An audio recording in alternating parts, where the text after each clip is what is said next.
Every time. That intro Every bangs. time. Thank you, Infinite Collector, for that. Appreciate it.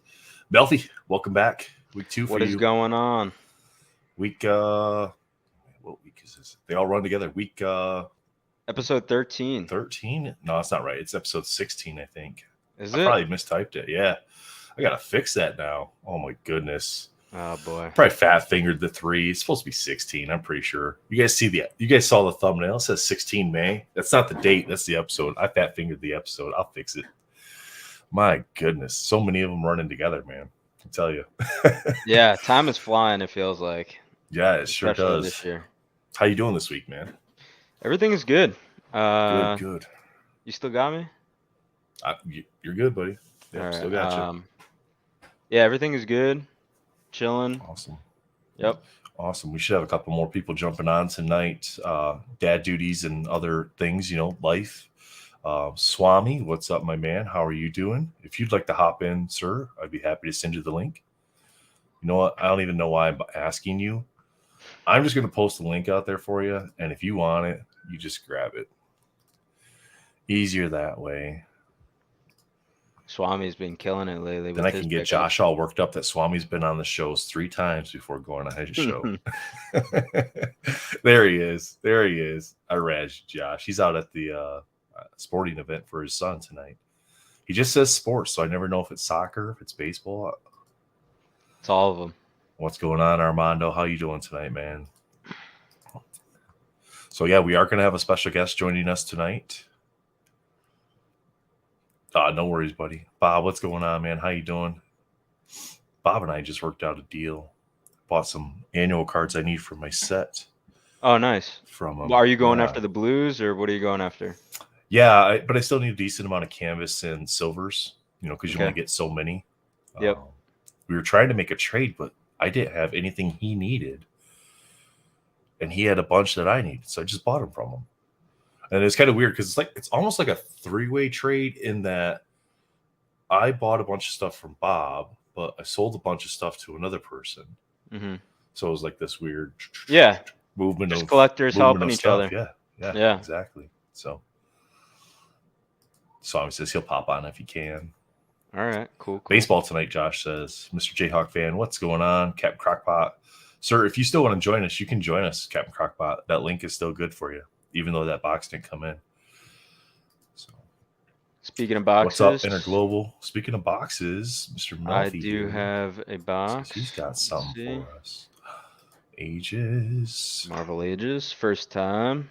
So I haven't watched any of this being opened. I've only opened e-pack of this.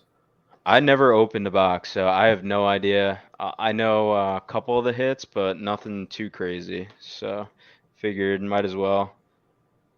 Picked it up at a local card shop and for a decent price. So ZX Trucker, what's going on? How you doing, man? Welcome in, chat. Welcome in. 16 in the chat already tonight. We will have a special guest jumping on. Not announced for this week because we wanted to make sure, but they are taking care of some last minute things, and then they'll be on here shortly. In the meantime, Melfi's going to open this box of Ages cards for us. Per pack. I don't even know how many. 16 packs per box. Just a different format on the boxes. Yeah, I guess so. 2 stacked columns as opposed to 4. Yep. And I don't know what the odds were for sketches. Okay. Because that's ideally what I would love to get. And this is 2022, 2021. What is this? 2020, right? 2020 Marvel Ages. Goodness. Yeah, 2020. And so sketch cards were 1 in 136 packs. Comic clippings. So what is that? That's in 132 or 320. Sorry, I'm tired. So 1 in every 10 boxes, basically. Oh, dang. Well, hopefully we get lucky. Or not quite 10. 1 in every 8 boxes. Hopefully we get lucky. Fried, man. Math didn't work today. I'm feeling that 16 way, per box.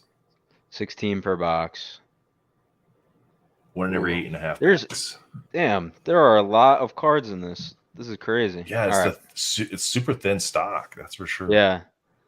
Again, Hope Summers, Gambit. Now, online you get the stickers, but they're not really stickers. Are they really stickers in the box, or is I it don't just know. like, First time opening. hey, there he is? I didn't even do. Yo, Yo. what's What's going going on, on? boys? How y'all Melfi, doing, man? Can I share what you were telling me before we went on Well, yeah, about Lewis? yeah. Go ahead. So I have no idea what I said. No, about the feng shui. Oh yeah. Okay, I just wanted to make sure I could share. No, that I was like, so what? this dude Melfi was so worried because you hadn't been on. He's I was like, like, did I did kill I the screw up the feng shui feng here, shui bro? or something? Was it me? What happened? I was like, nah, man. Nah, never lot that, going bro. on. Never that. I was like, Lewis got a lot going on, man. He just, if it feels too overwhelming, he Ooh. Oh, just I steps like aside. this. There you go. Yeah, I slide through whenever I can, man. I try to get Yeah. here as much as I can, man. Yeah. Daughters of Word Liberty. cloud. Yeah. Derp says, good luck. Hope you get something nice. Yeah, that would be sweet. Sketch, word cloud, Frenol. Yep. So Ryan made it finally. Well, welcome, Ryan. Thanks for joining us. I don't know. I guess these are all just the same base, and then So there's the high hits are on the series middle. should have like a foil on them, I guess, if I remember from EPAC. Okay. Those totally toy ones are pretty cool though. Yeah. The first time I pulled one of those on EPAC, I was like, "What? Did I hit a freaking toy? Are you serious?" And then I'm Oh like, my "Oh gosh! yeah, wait, Imagine if it was like a redemption. Collect them all. See, that would be a sick idea, bro. Throwing some right? exclusive Like little EPAC. figures. Yeah, bro. Case hit or couple case hit or something like that, and you hit a toy. That'd be sweet. Yeah, that would be really cool. So see, I hope that Upper Deck doesn't go down the redemption track, but if they do, then I could see. Yeah. Yeah, I ended up pulling online. I pulled the Miles word cloud myself online. Oh, nice. The other one that's fun is the that lenticular puzzle. That was cool. Oh man, I did the 4 different lenticulars that go together. So I have no idea what I'm gonna pull. I kind of like that. I like just experiencing it for the first They had time. the coinage comic cuts in this too. Oh, I like that. Nice, Gwen. Yeah. There was comic clipping autographs as well. Okay. Collect them all. Gambit. Oh, that's right. These have the metal relics. Metal relics. I forgot about that. Yeah, it's like a comic book cover on one side, and then it's a piece of metal on the other side, like embedded in the card. Oh, that's sick. And then they got different serial numbers. Yeah, blue. Armando said he pulled the Wolverine word. Yeah, so that's like the high series foil. Okay, so that's high series. Guys, we got our special guest is here. We'll pop him in. You guys know him as Uncle Nasty from Gabe's Cave. He is Chris Reed. Welcome, man. Hey. What up? I don't know about special, but I'm in the building. Yeah, we're just ripping in some Marvel Ages right now. Yeah, I'm seeing that. Chris, what kind of products do you open Marvel cards at all, or are you personally strictly like a comic book guy? Man, when we open cards like that, it's because the sponsor for the YouTube channel for Gabe's Cave, they bought them for us and they let us open them. Okay. I own some 90 series Marvel cards, like some X-Men cards, but they're not opened. Oh, you kept them sealed. Smart man. Yep. Other than that, I don't have any kind of I can kind of tell you a little. It's almost like a sad backstory almost. I'm sitting in the recliner today. I'm not sitting all up in the stream set up. I'm wore out. No, you're good. But when I went to the military, and I had a lot of my stuff from when I was younger in this house that I had. Oh, nice. Permission to keep my stuff in. It was kind of like a storage building, but it was a house. And he just hit the word cloud Quicksilver. Very cool. Oh, that is awesome. Oh yeah, that's cool. Yeah, that's nice. Yeah, that's fine, bro. So you said military. How long were you in the military? I was active duty for almost 8 years. Nice, man. Thank you. Yeah, I was in the Army for 14 myself, so it's always nice. I could kind of tell from the video because a lot of the guys that were in the service, they go with the beard afterwards. Yeah, man. Because of all the shaving, we had to make up for it. I had to shave too much. Yeah, it's time to Yeah. pull out, let it grow. Matt Fuller says Uncle Nasty's got to be his coolest online name or candidate for the coolest online name for sure. For sure. How come Nice I can't see the? You can't see the box opening? Oh, you can't see the chat? Yeah. You're on your phone. Alonzo, how does he see the chat when he's on his phone? He's got to have a second phone. He's got, oh man. I'll do my best to pop him up for you so you can see him in the stream. Yeah, okay. I just always use the stream setup.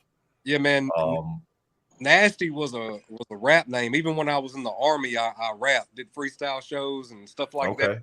Did it for years and years and was pretty good. Nasty was my rap name. So as my friends started having kids, their kids started calling me Uncle Nasty. So you just carried that over. I was Nasty. So starting the YouTube thing, with knowing that kids was going to be watching and trying to be kid friendly. Yeah. Nasty just seemed like a natural name to let the persona be. So how did you get involved with Gabe's Cave? I mean, obviously you worked there, but like how long ago did you get involved with Gabe's Cave and what led you to getting involved with Gabe's Cave? Well, the store is only like a little over, it opened Halloween 2 years ago. So it's young still. Wow. Right. The YouTube channel had actually started 4 years before that. And basically how I got started was that with Gabe's Cave is I was watching their YouTube when they first started, and it was Gabe, his older brother Darren, their dad Marty, and the store manager now, who is Brand. And I was watching episodes, and they had just got T-shirts, and they were wearing on the episode, and they were talking about the T-shirts, and my lady worked in the same building that the YouTube studio was in. And so I got to see where the statues and stuff, because even back then they still had really cool stuff in the studio. So I got to see it, and I had talked to Marty, and I asked him one day when I was like, man, where's my T-shirt? And he said, well, he looked at me like I was crazy, and he was like, but do you even watch the show? And I was like, yeah, but I've heard on the episode. So I told him what my YouTube name was, and he went and got me a shirt, and he brought it back, and he said, Gabe won't even wear his own shirt to school or anything because he's afraid people are going to mess with him for having his own YouTube channel. Yeah. Gabe's Cave was already kind of started in a direct, I guess, as a direct defense for bullying kind of. It was a way to let Gabe do something that he was interested in a way that he could be free to do so. And the right That's awesome. Be who's seen it. So I told him to put me on a show sitting beside Gabe, and that couldn't nobody make fun of him without making fun of me then, and wasn't nobody gonna make fun of me. And I got on one show with him, and I've been with him ever since. I'm if Gabe's Cave was a metal band, I would be Axl Rose. Every time we go to I'm an extrovert. That's so cool, man. I'm the guy that walks up and down the line while people are waiting to come in the car. I'm giving them out free bracelets and lanyards, and I'm telling them, there you go, Miles. Hey, check out the YouTube show, and yeah. Oh, that's cool. Yeah, that's the high series with the foiling. Yeah, that's so cool. They did a good job on those ones. I mean, I'm not a big fan of the overall card itself. No, that's supposed to be like the quote unquote sticker. So this is a sticker. I don't think it's an actual sticker. I think it's just like, you want me to does try it say at the bottom, like, that's up to you, man. I've seen people try before. I don't think it's a sticker, dude. It's not a sticker? I don't think so, because people have done it before and they peel like the card in half, basically. Yeah, I wouldn't. Yeah, I typically wouldn't. Yeah. I think it's just like cosmetic. It says it's a sticker. But yeah, that's a nice way to have people screw their cards up, not telling them it's not a real sticker. I was actually wondering about it on the annual. Yeah. Like, are those stickers? Are those actual stickers? Yeah, those are actual stickers. Yeah, the backscatters. So you can peel those and stick them just like you would in the early 90s. Like a vending machine sticker. Yep, they're just like the vending machine stickers. So, Chris, you guys have your own comic book line too, right? Like you guys created your own Gabe's Cave comic book line? No, not really. We have exclusive comics that we do, you know. Okay. But some friends of ours that the YouTube channel allowed us to grow and make new acquaintances and stuff. And one of a good buddy of ours that's a friend of all of ours that's involved with Gabe's Cave, like he's actually a friend of ours, is Tone Rodriguez. And him and Rob Dieterle is also a good buddy of ours. He owns Aquatas Comics. So the Adventures of Gabe's Caves is actually their deal. They did this pretty much because they wanted to, essentially. I mean, yeah. The Uncle Nasty has been put in 2 other comics, though, besides the Adventures of Gabe's Cave. I'm going to be popping up in a kids comic that's called Whack Jobs. It's essentially like the A-Team, but it's for kids. And one of my little dogs, my Chiweenie, is actually going to be my sidekick. She walks on 2 legs. I saw that cover. I saw the cover where the Chihuahua is going to be on the cover. Well, what's the title of that one? That is the Night of the Chihuahuas, and I'm not in that, and my Chihuahua's not in that book, but she is on that because those were sketch covers. One of them Tone Rodriguez did, and the other one a local artist here in El Dorado, Arkansas did by the name of Danny Gibbons, and you can follow him at Trash Panda Art. Trash Panda Art. Yeah. Okay, cool. Hey Ken, how you doing? Derp says really appreciate all Gabe Cave giveaways and love the fact that y'all showcase the artists to help them get additional work. Absolutely. Hey, there's a Cave of Maniac. Oh yeah, I am too, man. I've won. My wife and I have won 3 in the past few weeks, so I got mine. Awesome. Yeah, man. Oh, sick. Oh, that nice. is You got a comic clipping. Awesome. That's old. Yeah. Yeah. Old. What is that one? Out of 55. Very cool. Tales of Suspense number 66. 1965. See, if we had Daniel on, or if Sin City was here, they could tell us more about it. Yeah. You know anything about Tales of Suspense, Chris? I do not. I'm not big on the history of the comic books. See, we need our comic guys on here. I don't know where Daniel's at. Daniel needs to be here. I'm cool with that. So the shop's been around for a couple of years now, and the YouTube channel's been around for a couple of years. We'd have to go back to some older videos to see you and Gabe on the videos, correct? I think you mostly do them with Brandon now. Well, Gabe will actually be on the one that's coming Saturday with me. Okay, cool, awesome. And I think he was on one. I think he was on one recently too, wasn't he? Like not like this past week, but like last week or the week before. Yes, the one we did about the Lord of the Rings. Magic. Yeah. Yep, with the 101 ring card. He is super passionate about Magic Gathering. We both love to play Gathering, and so this set coming out, it was a trending topic. We felt like we needed to let people know, and we highly encourage the game. We just aren't fans of the fact that they've got it priced as like it's a limited set when it's not. So all go out and they spend the expensive money on the collectors boosters. If you're going out spending the money knowing that what you're doing is trying to hunt for that ring and you're okay with that, then hey, we support you. Go for it. I'm probably going to buy a box, but you know, the normal collector that goes and buys the expensive collector box for the full cards and stuff like that, those cards aren't going to be worth as much as what you think they're worth because there's so many of them. Nice Black Panther there. Yeah, that's yeah, and we see the same thing in the Marvel world. You know, like these sets come out, and then you have to kind of open them and read into the checklist to see if they really are as promising as they try to make them sound in the sell sheets. So we try to open these and kind of give everybody our opinion on pricing, you know, the contents, what you're going to get out of them, and just, I mean, more times than not, it doesn't matter what you open. If you're going to open anything, you're probably losing money on it. Right. Yep. And we like to play the collector booster box game where we buy the expensive box and then we open them up, we scan all the cards and see if we break even or not. Oh yeah, yeah. I've seen a few channels do that. What's one of the guys that I watch is I think it's like TCG Player or something like that does that, where he's like, "Can we break even on the box?" And they open it and they're like, "Yeah, we missed," or "Yeah, we got lucky this time and we made enough money." I tend to get lucky more than I don't. Yeah, my last few. So I've opened like my last 4 ETBs. I've only bought like one of each, other than Evolving Skies. I bought 2, and I've done pretty good out of my ETBs. I've hit like the chase card or the second chase card in the sets for the last 4 ETBs that I've opened. So I know Melfi's big on. Oh, he froze.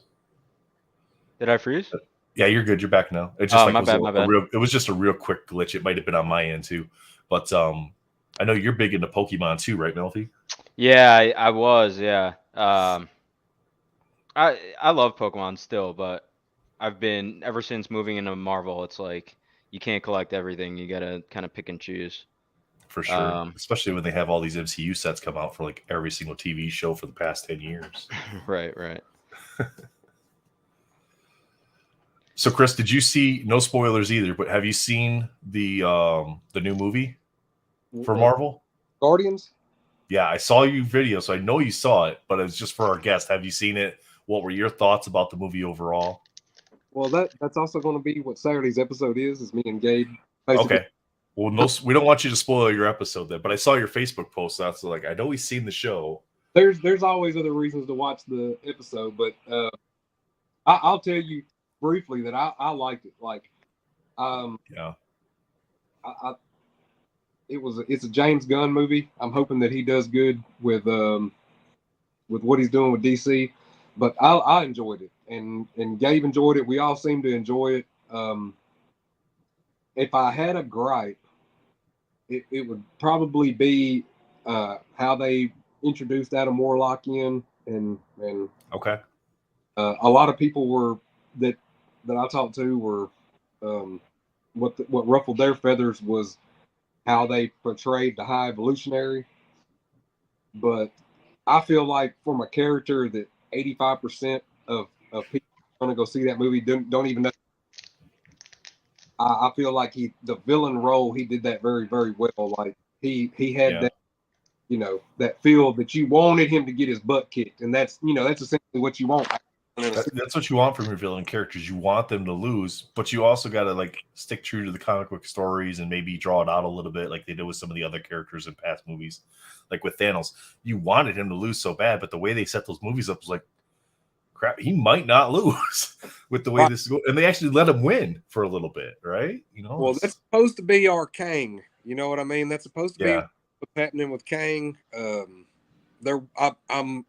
really kind of shocked that there wasn't some kind of mention or some kind of Easter egg or something like that had to do with Kang in the movie. But well, I did see some other side articles about stuff talking about the movie, like maybe like something like one of the characters in there is supposed to be some variation of Kang, but with everything that happened, maybe it's a good thing they didn't, or maybe they pulled it out. It's possible they last. I was gonna ask, is there because of what's going on? Because they Is still there haven't any made a news? decision on that. Oh, okay. I have got some really good friends that can give me information before other people get it sometimes, and most of it is not stuff that we're going to make episodes about on Gabe's Cave. There may actually be another channel being made where I can talk about that kind of stuff. Yeah. But I haven't heard anything about that, like the evidence that his lawyers supposedly have that's supposed to clear his name. I haven't heard anything positive about that. Like that's for sure that's what they've got. That it's all gonna be okay. Like, yeah. The more articles that come out, it definitely just seems like it's gonna end up in court for a while. And I think the Johnny Depp thing with Disney, Johnny Depp and Amber Heard, I think that's gonna make Disney be very cautious about what they do here. Oh yeah, well, because of how tied in he is to this next phase. Disney is under like the most extreme pressure right now of any company out there making movies, and a lot of it has to do with Marvel stuff, but most of it has to do with animated stuff that they're doing also, and their live action remakes. But I mean, they're something's got to shake loose at Marvel, and they're already firing people and I got told, and I said on our deal where we talked about Victoria Alonso getting fired, I got told that there was going to be some people in the Star Wars stuff next, and that happened. It took almost a month for that to happen, but it just like they said it was that Star Wars people were next. I mean, it happened. So what do you think about this? Derper Dude is one of our co-hosts. He's working this evening, so he couldn't be on. He said, would love to see them shift gears and have Doom come in and just kill all the Kangs and just wipe the slate clean. What do you think if they did that? Oh man, I mean, Dr. Doom is probably one of the best things that they've got that they haven't utilized yet. The savior for Marvel right now, and I think we can all agree on it, is X-Men. As far as movies go and stuff like that, I know that. I know they need to get him soon. I don't want to wait 3 more years for him to show up. Well, because or however long it's supposed to be. That making fans mad is they made Thor Love and Thunder was a joke. They have dumbed down Thor so bad that it was. And Chris Hemsworth, basically said that I'm not coming back to do another Thor like that. I'm not going to play Thor like that again. It's going to have to be serious, more, the Marvel movies, phase 1, phase 2, even phase 3, they all had kind of like a serious, like, this is important. Like every movie felt like, what they were doing, what was going on. It felt very important. And I feel like they've lost that. And Guardians is one of the ones that brought that back. The feel of, they got to go save Rocket. It's important. I mean, that is what is making this movie do as well as it did at the box office. I mean, the start of the new phase that everything that they're giving us right now was Ant-Man and Wasp, and it had a horrible turnout at the box office. Nobody cared. The fact that it was supposed to be this new big baddie like Thanos or whatever, that wasn't enough to make everybody go watch it. So they've got to do the right thing by the fan base. And the best thing about the X-Men is you don't have to do any kind of changing of genders or races on any of the characters, because there's literally a diverse. There is an X-Men for everything. There is a mutant. Yeah, and you can pick and choose if you want that sort of diversity, gender stuff in the movie or whatever. You can just pick which characters you want at that point. You don't have to change them from something else. That's right. That because they have X-Men's Spider Cave. What's up, man? How you doing? Even if the mutants aren't that well known, who cares? If people will go research them, right? Yeah. There you go. As long as you get their powers right and their attitude right, what else matters? Yeah, for sure. I mean, so yeah, I'm excited. There's our comic book guru. As soon as he pops in here, I'll let him get situated. So, was that your last put? Yeah, that was it. Yeah. All right. So give us your rundown on your hits. Right. So you got 2 decades. It looks like a word cloud. A few game bursts and your comic clippings, right? Yeah, I think so. I think these were all high series, but I put a couple foils in here, so let me go through them.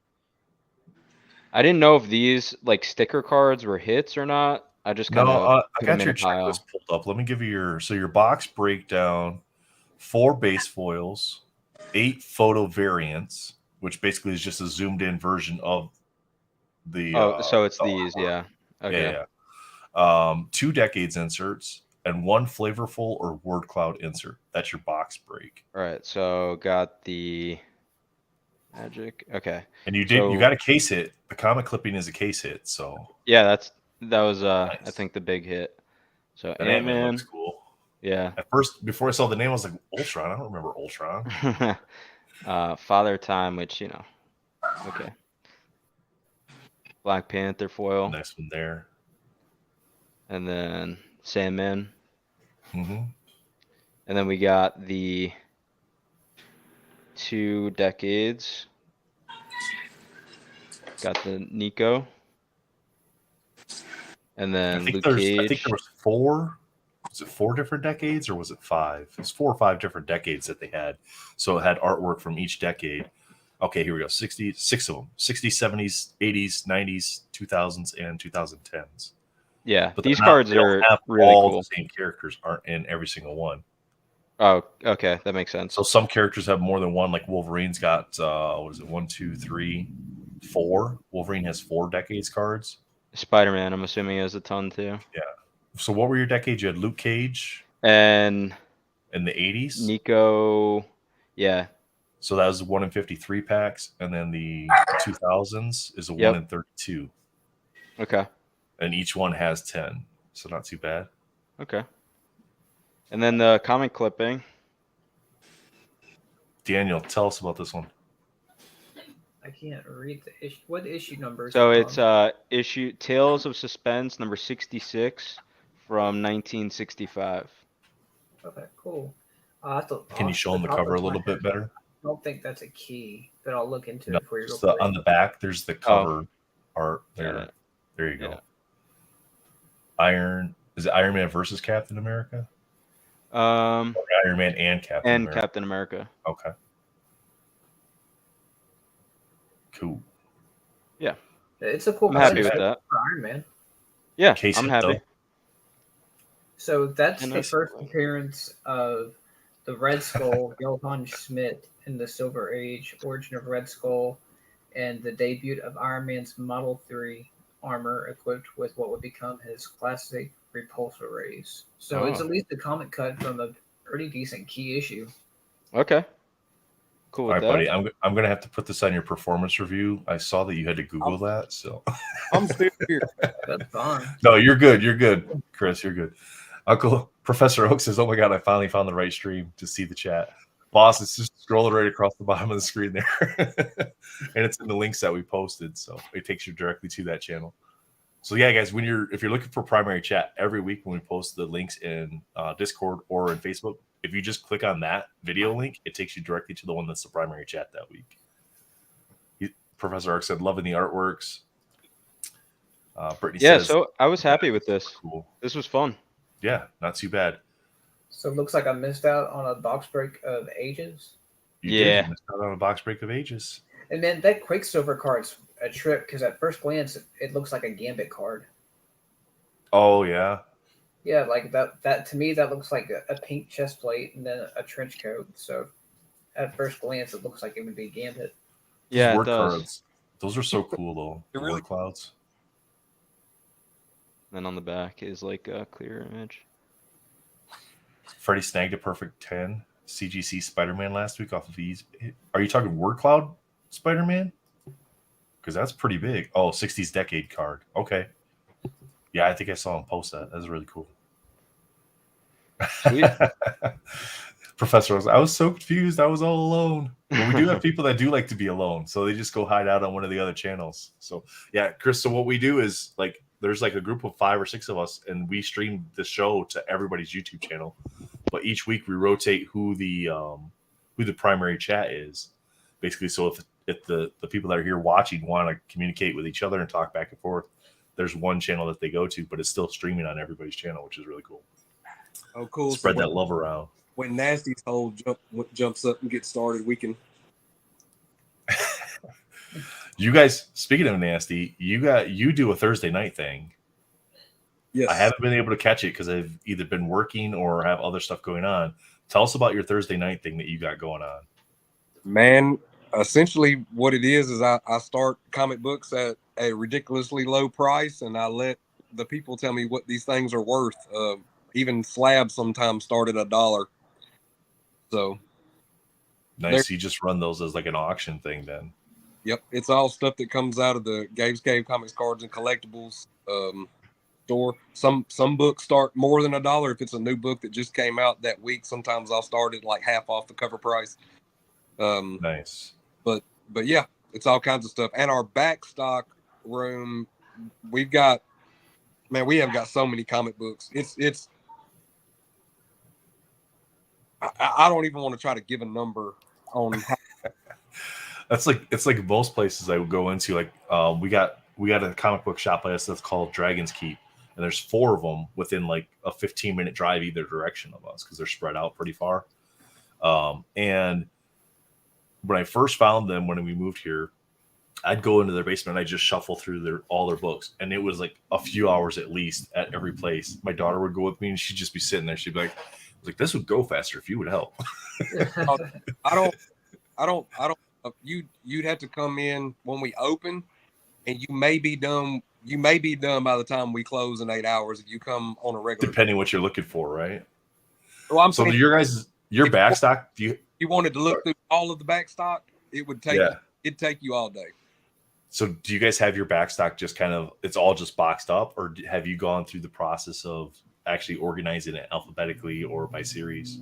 That is what we're doing right now. That it's not open to the public right now. That's why I'm kind of bragging about it. It's about to be, and we're all really excited about it. I think we're on like R and getting them all alphabetized in order, and then Brandon, the store manager, has the horrible task of pricing these books, because we're going to make a catalog, so we'll have them in a system, so we'll know what we have, so people can call us on the phone and say, "Hey, do you have such and such?" We can tell you yes or no, because we'll have it cataloged. So I mean, it's going to be, and then as it gets purchased, it'll come out of the system. Yeah.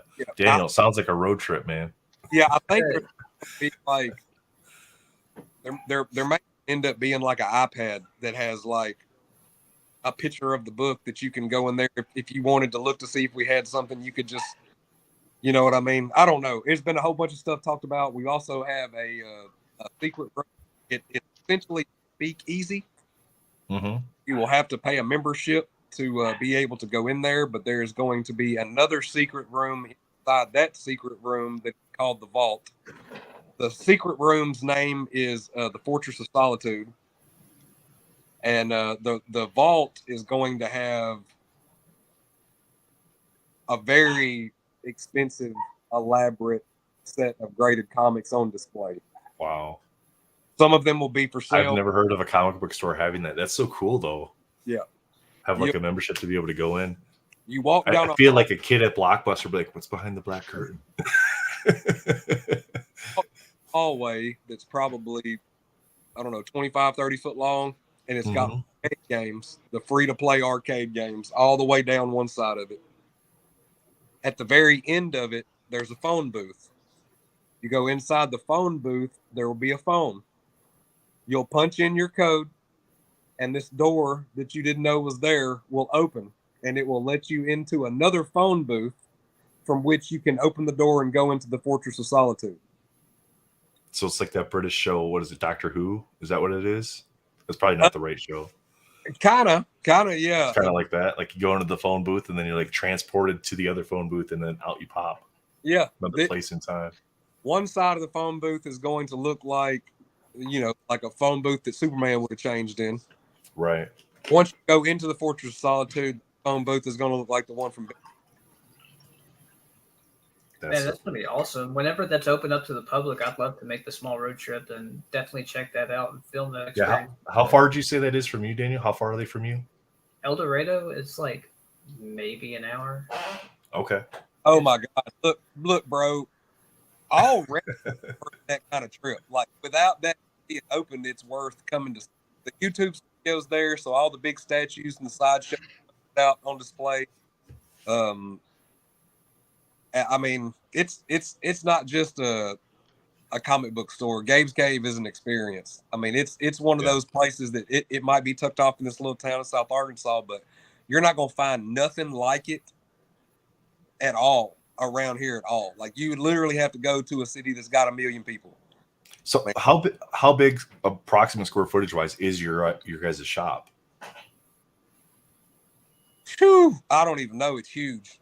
Like it's huge. Like, has it always been that way, or have you guys just, as time has progressed, continued to build onto it and expand? It's been built onto but it was the space was already there. It's cool when you see it. The storefront is very long in the front. It almost looks like it was meant to have like 3 offices in it. That's what I was just gonna say. Probably something that was like already built out for 3 different rentals or something like that. And then as people left, you guys just kind of took it over. Right. The building had been empty forever until Marty bought the building. Okay. it's been opened up completely, so you can go from one room to the next to the next to the next. On the outside, you'll see that it's got like 3 front doors, but we only have one that's open to where you go in. Right. And when you go in, there's a room, and then back behind there is also rooms. Behind the front rooms that you're seeing, there's also rooms. And then behind that, even there was like warehouse space. It's almost like a small airplane hangar in how it's designed. Yeah, that's cool, man. And inside that airplane hangar, like storeroom, is where we built the game room, where we have there's been 55, 60 people in there playing Magic the Gathering and stuff at one point in time. So it's a pretty good sized game room. And that's where the door that leads to the arcade is, that the hallway to go into so all that was built into the back storage area essentially. And Marty and the guys that work for him and his partner essentially did a lot of that building themselves. Marty built the tables inside the game room. His father was a carpenter, and it's something that he's been doing since he was a kid, and he still loves doing. So, and Marty does the interviews with the artists, right? Yep, that's Marty. Okay. Yep. Swami says there's only 69 different channels to watch this from. One of these weeks, we're not going to tell you guys which one's the primary chat. We're not going to give you a link, and we're just going to do like a little treasure hunt and see who finds us first. Good luck with that, guys. So yeah, man. Can you tell us a little bit about how Gabe got set up with doing the artist stuff that you guys do on a weekly basis? Because you guys give away essentially 10 sketch cards every week from different artists. You guys are now on season 4 or series 4. You're switching it over from sketch cards to art cards. You used to just do the one show a week on YouTube. Now you're doing 2. We have the artist interviews on Wednesday, which is also the drawing for the previous week. And I love how you guys changed up when during the show you're doing the giveaway, because it does make people either have to scrub for that or watch it. And it's good that you guys get some more watch time from that. I personally was shocked when I found your guys' channel. I was like, you guys are giving away sketch cards every week, 10 of them. And you only have like 60 to 70, 80 entries maybe on a normal week. I'm like, that seems really low. And like, you're at 4,000, just over 4,000 subscribers, which to me also seemed really low for what you guys were doing. I was like, what in the world's going on here? So I had to watch this to see. Bro, I don't know. I have no idea. We have tried pretty much everything that there is to try. Yeah. And I don't know. I don't know what it is. And so we came to the conclusion, I guess, that the show and tell kind of stuff and the unboxings, unless we're going to show off something really expensive or rare, that we need to cut out doing as many of those. And we're going to try to make more trending topic stuff that's happening right now, that's important right now. We're going to try to get accidental views, like people go to the search bar, they put in, like the writer's strike, what's going on in Hollywood. That's in our realm of talk anyway, because we're a pop culture channel. And so that was a really Googled topic at the time, because people didn't know what was going on. Did it mean their show was going to be canceled, or they still going to be making this or whatever? So we did that show hoping, people would accidentally click. Also, the reason we separated is because we can see analytics on the YouTube channel on what people watch, what people don't, where they scroll to or whatever. Mm-hmm. And a lot of our viewers, I'm sure, come for the cards and cards alone, and they didn't care at all what we said. So we wanted to see how many people did we actually have that if we weren't giving anything away on the episode, are they still going to watch it? Are they still going to comment? Are they still going to be around? Are they only there for the giveaways? What are we doing right? What are we doing wrong? It was more of a test for us than it was for anything. We wanted to see if we were, essentially making content people wanted to see. We do that low key here too. Like like some nights we just have like giveaway after giveaway after giveaway, and other nights we don't do any. It's just like we don't announce it. It's like we do it if we do it. If you want to win, you got to be here. So I'll be right back. Yeah, you're good, man. So no, that's really cool how they do that. So Wednesday, Gabe's Cave is their YouTube channel. On Wednesdays, they do the artist with the interview, and they preview the sketch cards they're giving away for the following week. And during that stream, they do the giveaway drawings for the previous week's cards. Usually the videos are recorded, the interviews are recorded a couple weeks ahead. Like this week was the Angry Artist, William. Oh, now I gotta find it. William Russell. William Russell. There we go. I was gonna say because I started watching it while the kids were at the dentist appointment today, and I'm like, what was his last name? Because I just missed out on a domino card that somebody had of his on eBay, and I was so disappointed. But yeah, William Russell's this week's artist. And then on Friday, you guys have your show on Friday where you talk, like you said, you talk about like current topics and stuff like that. And that's you and Brandon most of the time, right? Right. Yeah. Yeah. Okay. And then sometimes head pool. Yeah, head pool. Yeah. When the batteries are working. So let's see. In the chat, Professor Oak says, Did you watch that episode? Did you watch that episode that we did where I said, I was going to interview Ryan Reynolds? Yeah, I saw that, and then it was like the head pool. It was just you and head pool for the whole time, and I was just like, although you guys, it was like a spoof on it, and like Ryan can't make it, blah blah blah. We got this guy instead. Yeah, that was funny. That's Sherwood Blunt. That's Brandon's alter ego. Okay. And he has his own TikTok channel and everything that Sherwood Blunt does. We're actually about to start trying to make some YouTube shorts. We're going to get into the YouTube There you go. And the YouTube shorts that we're going to make, it's going to be an ongoing short. It's going to, very short videos, but it's going to be an ongoing series of the bounty hunter guy that came in with Brandon on the catch pole looking for Sherwood because, Sherwood ran away on that episode. Uh-oh. What are you doing, Derp? He says, speaking of giveaways, we're going to be making a whole little mini series of Sherwood avoiding the bounty hunter. Nice. That'll be fun. Yeah, we've already got a stunt man that's going to jump into the bed of a moving vehicle. It's going to be very, very entertaining stuff. Yeah, we're going to try to go all out with. I mean, we've been doing this for 4 or 5 years for sure. And but yeah, it's time to grow. It's time to put 100% effort in this. Maximum effort, like Deadpool. Yeah. We're going to give 110%. So we're really going to try. And the card thing, you asked about it. So I'm going to answer this because we never got to it. But when they first started, they were giving away the same artist twice a year. Okay. Because that's all that they could find that would work with them and agree to do this. Mm-hmm. Fast forward to where we're at today, we turned down like 200 and something professional artists that get paid to do artwork last year.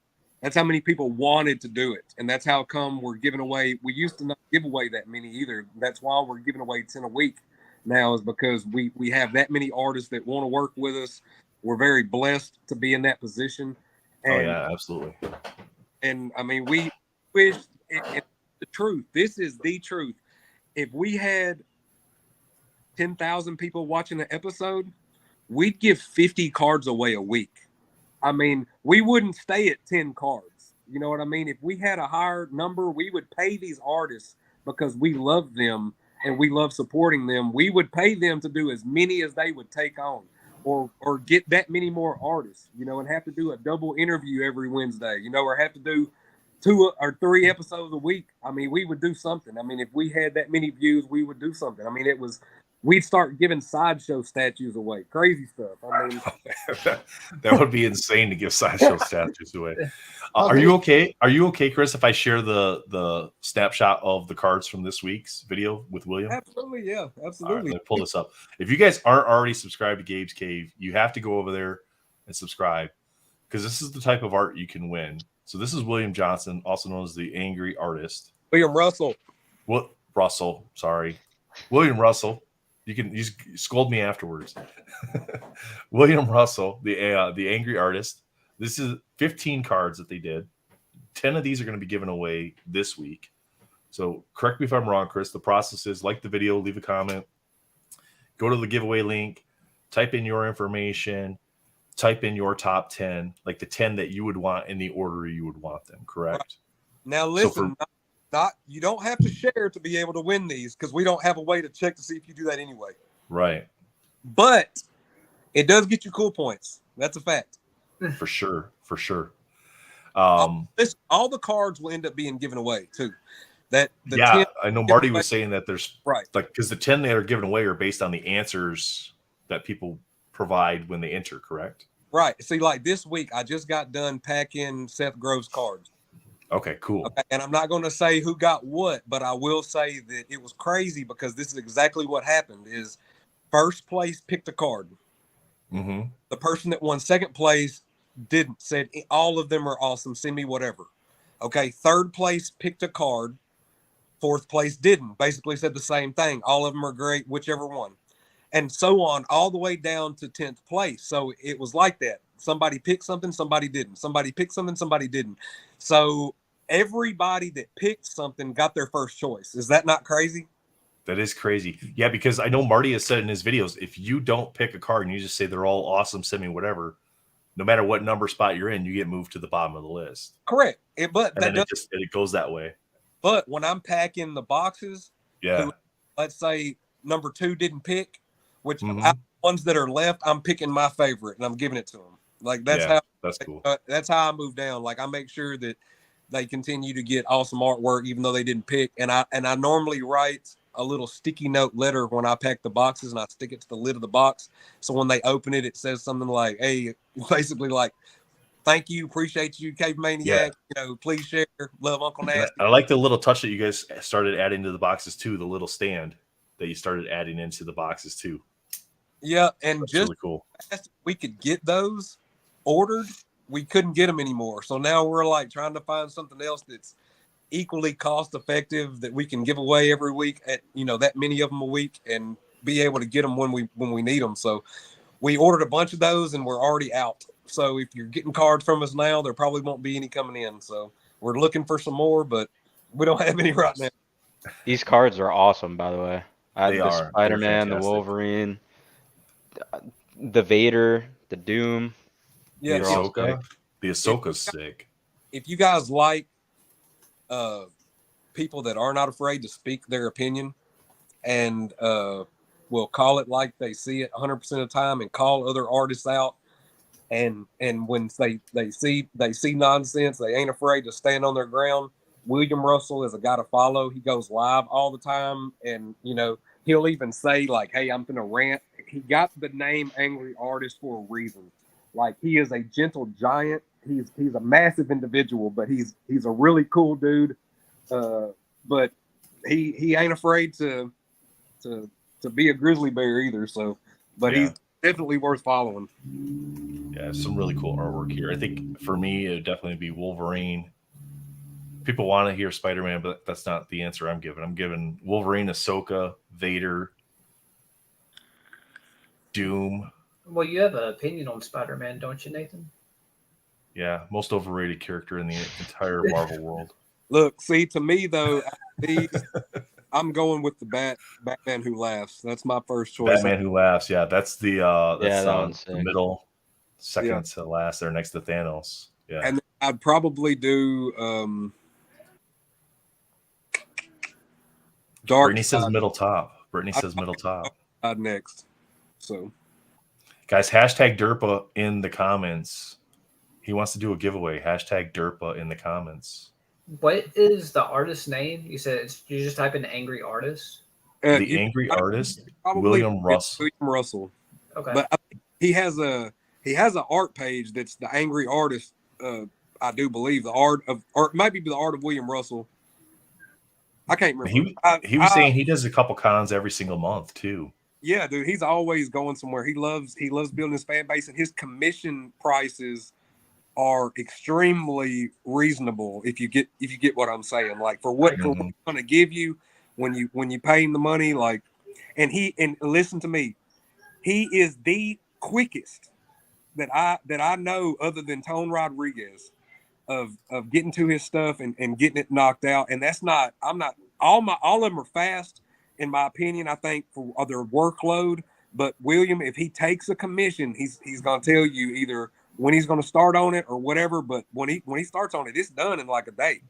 I mean, I mean, he knocks things out. I mean, he don't play around. So, and then I mean, full color commissions too. I'm not. You if you go look at the page, you'll see what he can do. I'm creeping on him right now, just enjoying it. My favorite sketch card that I own is from Tone. It was a Batman sketch card from Rittenhouse. That's what I'm talking about. William asked if he does any character.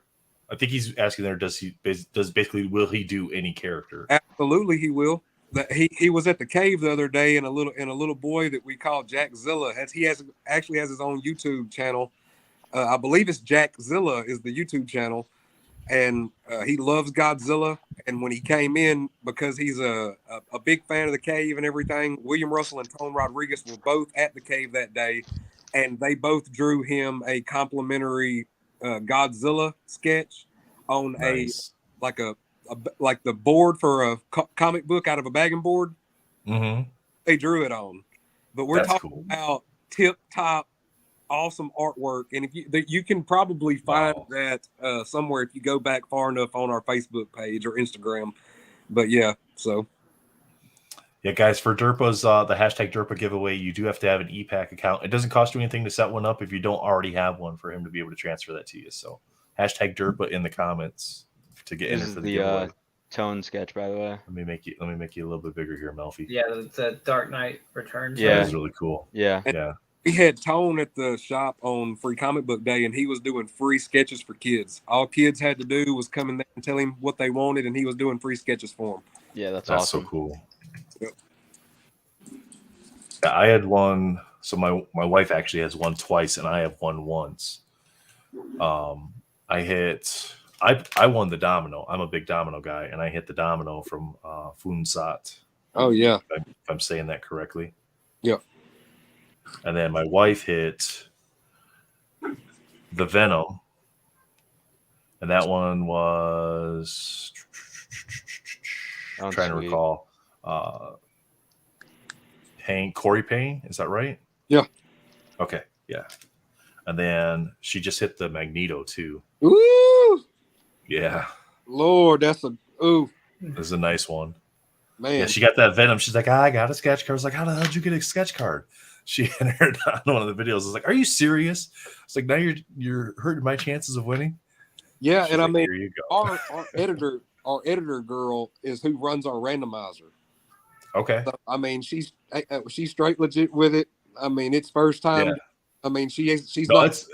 It's cool because you guys use random.org, which is really nice because you show the whole thing, the whole process. You roll the dice to see how many times. Like anytime I use random.org, it's 5. I'm rolling it 5 times, guys. It's that simple. Right. But no, I like it because it's like it changes each week, like who gets what.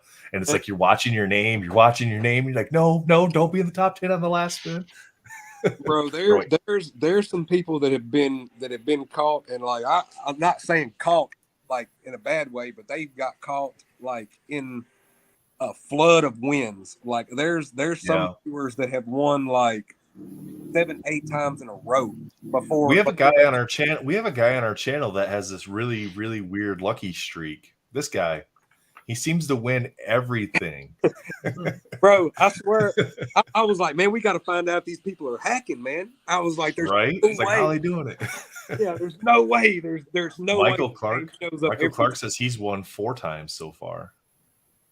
Nice. That's what I'm. And you guys have been doing the giveaways on a weekly basis for the past 2 years, or for about how long? No, for the past 4 years.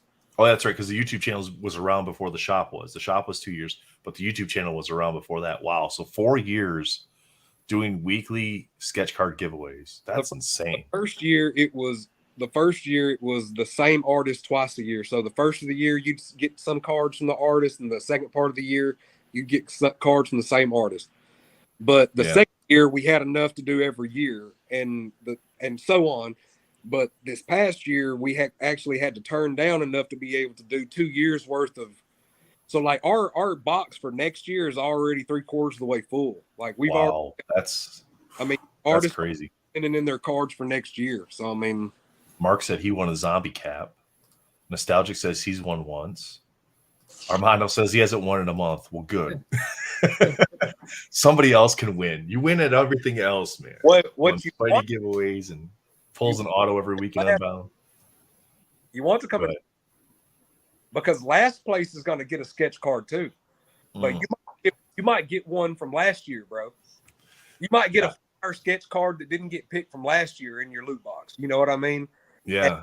And you're typically going to get some really awesome stuff, especially if I pack the box. We normally got T-shirts, toys, and all kinds of collectibles that we put in there. Sometimes That's just as good as hitting a sketch card.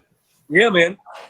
It's better because Gabe's Cave got formed, bro, because we love the losers, dog. So last place is the best prize, bro. Brittany, don't publicly announce that. Shh. Yeah, last place is the best prize. Brittany, I enter with 4 chances and I haven't won once, so I can assure you no one's cheating. That's funny. Michael says his best card was an Ash Gonzalez Mystique. Yeah, that's pretty big. Woo! And I'm not trying to put you on the spot with this one, but just to get your like personal perspective on thing. Of the artists you guys have had, who is the biggest artist to you that you guys have had be part of this? Biggest name?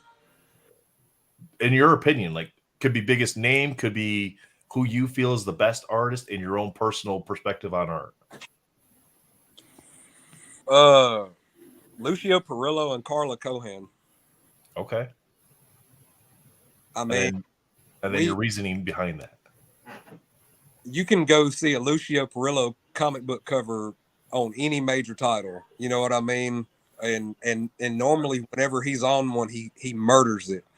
So Perillo is almost a household name in comic books. So I mean, I think Brittany's clarifying here.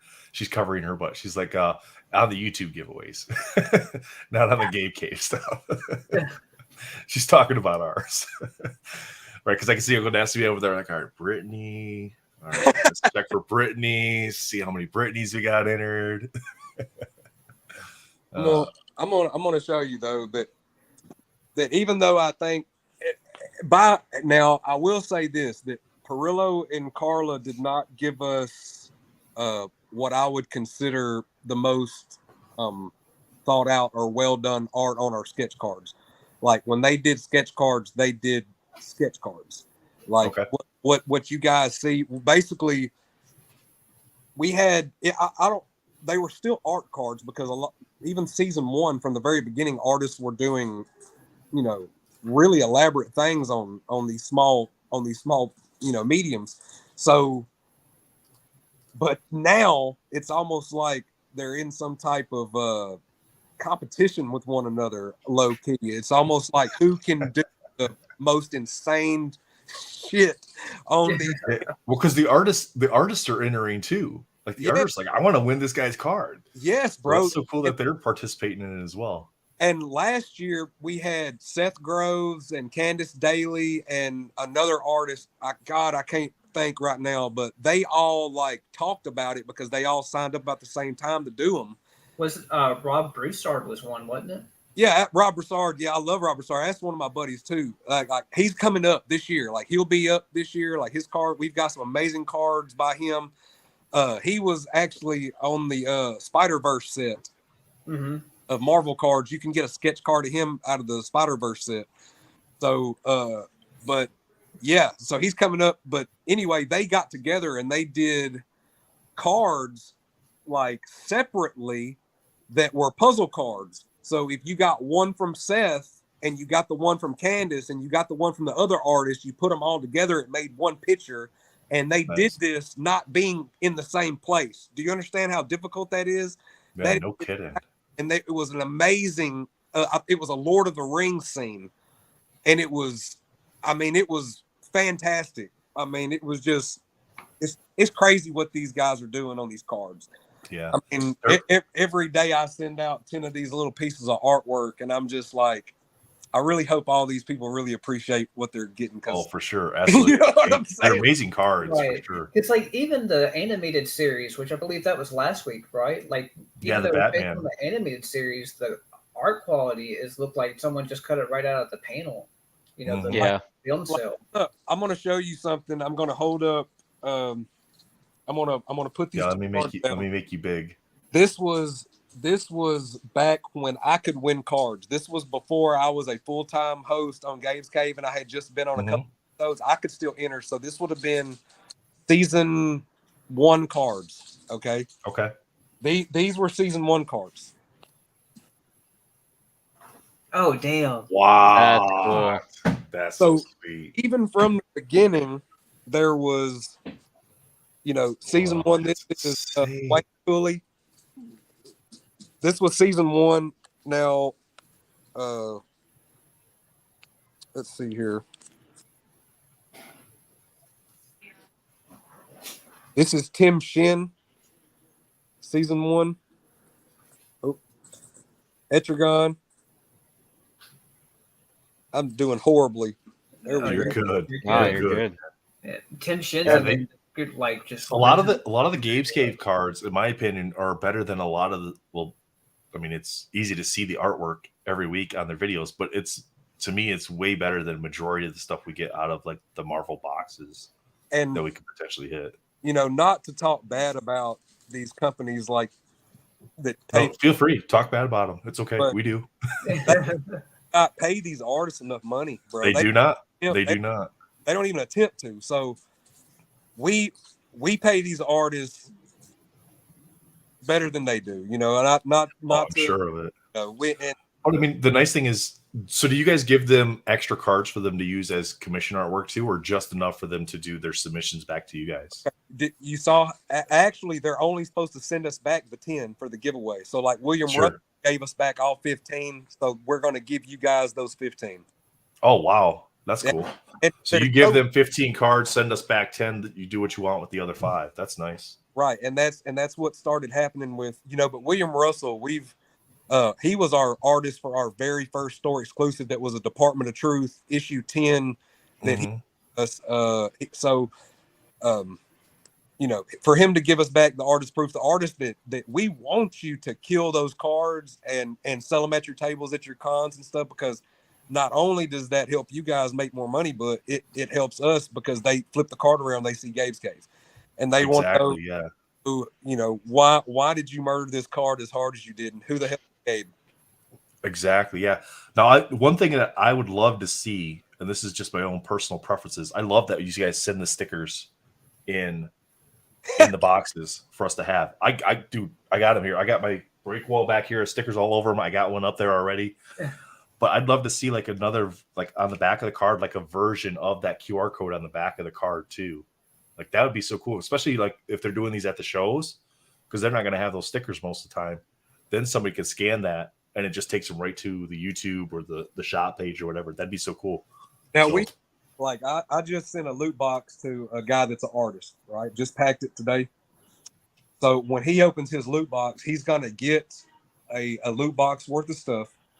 But inside that as well is going to be a whole smorgasbord full of things for him to take with him to cons and share and give to people from us. So, nice. But let me show y'all guys. This is what I mean by it wasn't the most elaborate art, but I think we can all like say that besides in the sketch cards genre of people that do like sketch cards for the Marvel cards and stuff like that, Perillo would probably be a pretty household name as far as artist goes. But this is a Perillo card that he sent back. Whoa. Marty got the sponsor to pay for all of us to get our own Perillo card. Oh, that's awesome. That is so sick. Cool. Yeah, so on top of the giveaway, we all got our own Perillo card. So yeah, Derp says Upper Deck needs to flat out pay the artist more. Yeah, we all agree with that for sure. And we've said that time and time again. Yeah. So I'm sure just from like a business perspective, you guys also have like, your plans, like your vision, and you have vision boards and things like that to add on to it. As you built your relationships with these other artists, are there still more artists out there that are like kind of on your bucket list that you want to be able to cooperate and have projects with?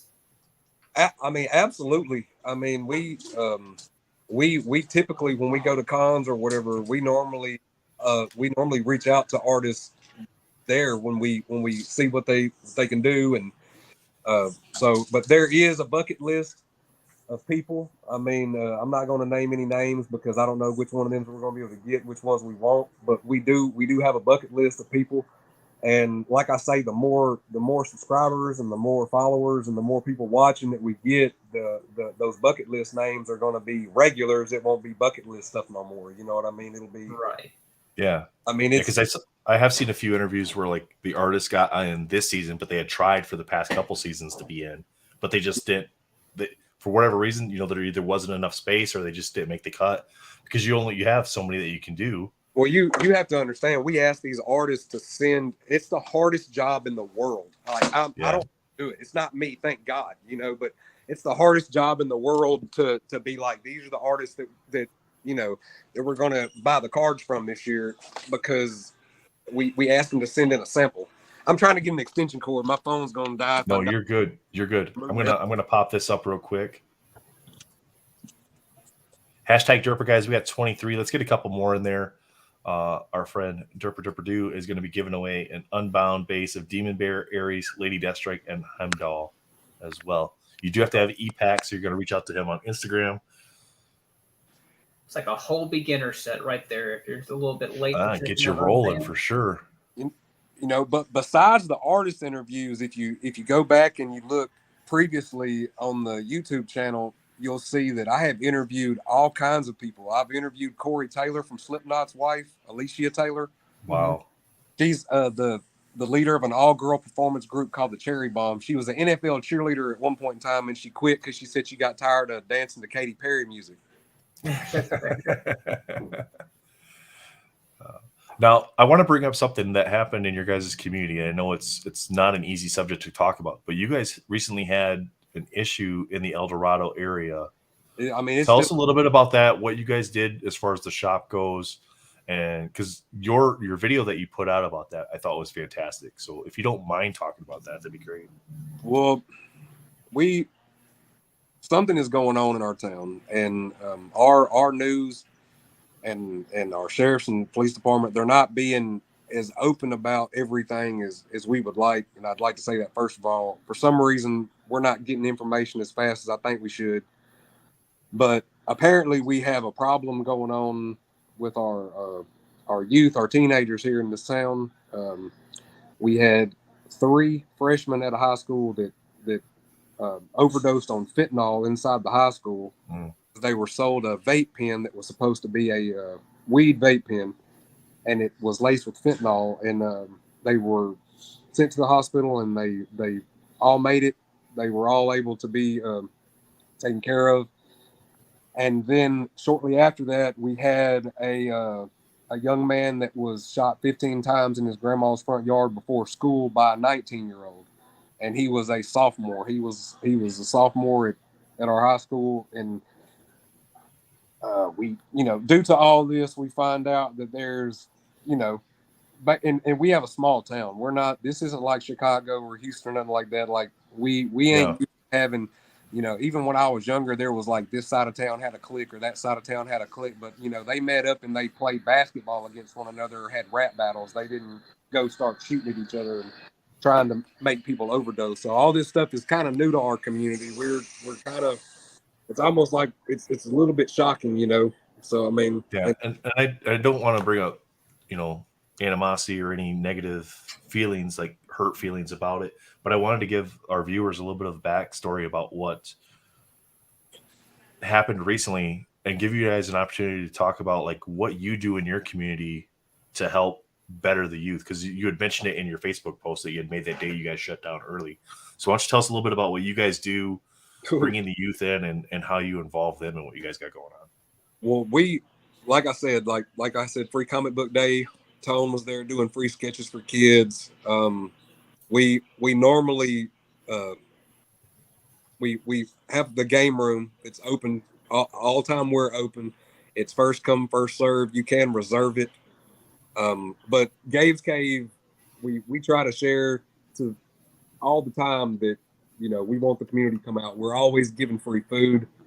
Most of the time when we have somebody come to do a signing or something like that, we're known to cook 400 or 500 hot dogs and try to feed the whole town. I mean, we do stuff all the time. Trying to get people to come out to have a safe place to go. We encourage it. To people to come to us. It's El Dorado's never had nothing like this. They've never had anything anywhere any close to this. So it's, and every day we have people that stop in. They're like, wow, I wish I'd have known that this. Well, we've been here 2 years. It's about time to get curious enough to come on in. And we spend plenty of money marketing and stuff like that. So that's not. That's Yeah, it's one of those things. I had when I was younger. When I was about 10, I had like 3-4 different paper routes I was doing, and every single penny I made from that went into cards or comic books or whatever it was at that point in time. So that was in the early 90s. That was in 1990, and we had a shop by us that was the most elaborate sort of. We have every hobby you can think of, from RC cars to HO cars to trains to airplanes to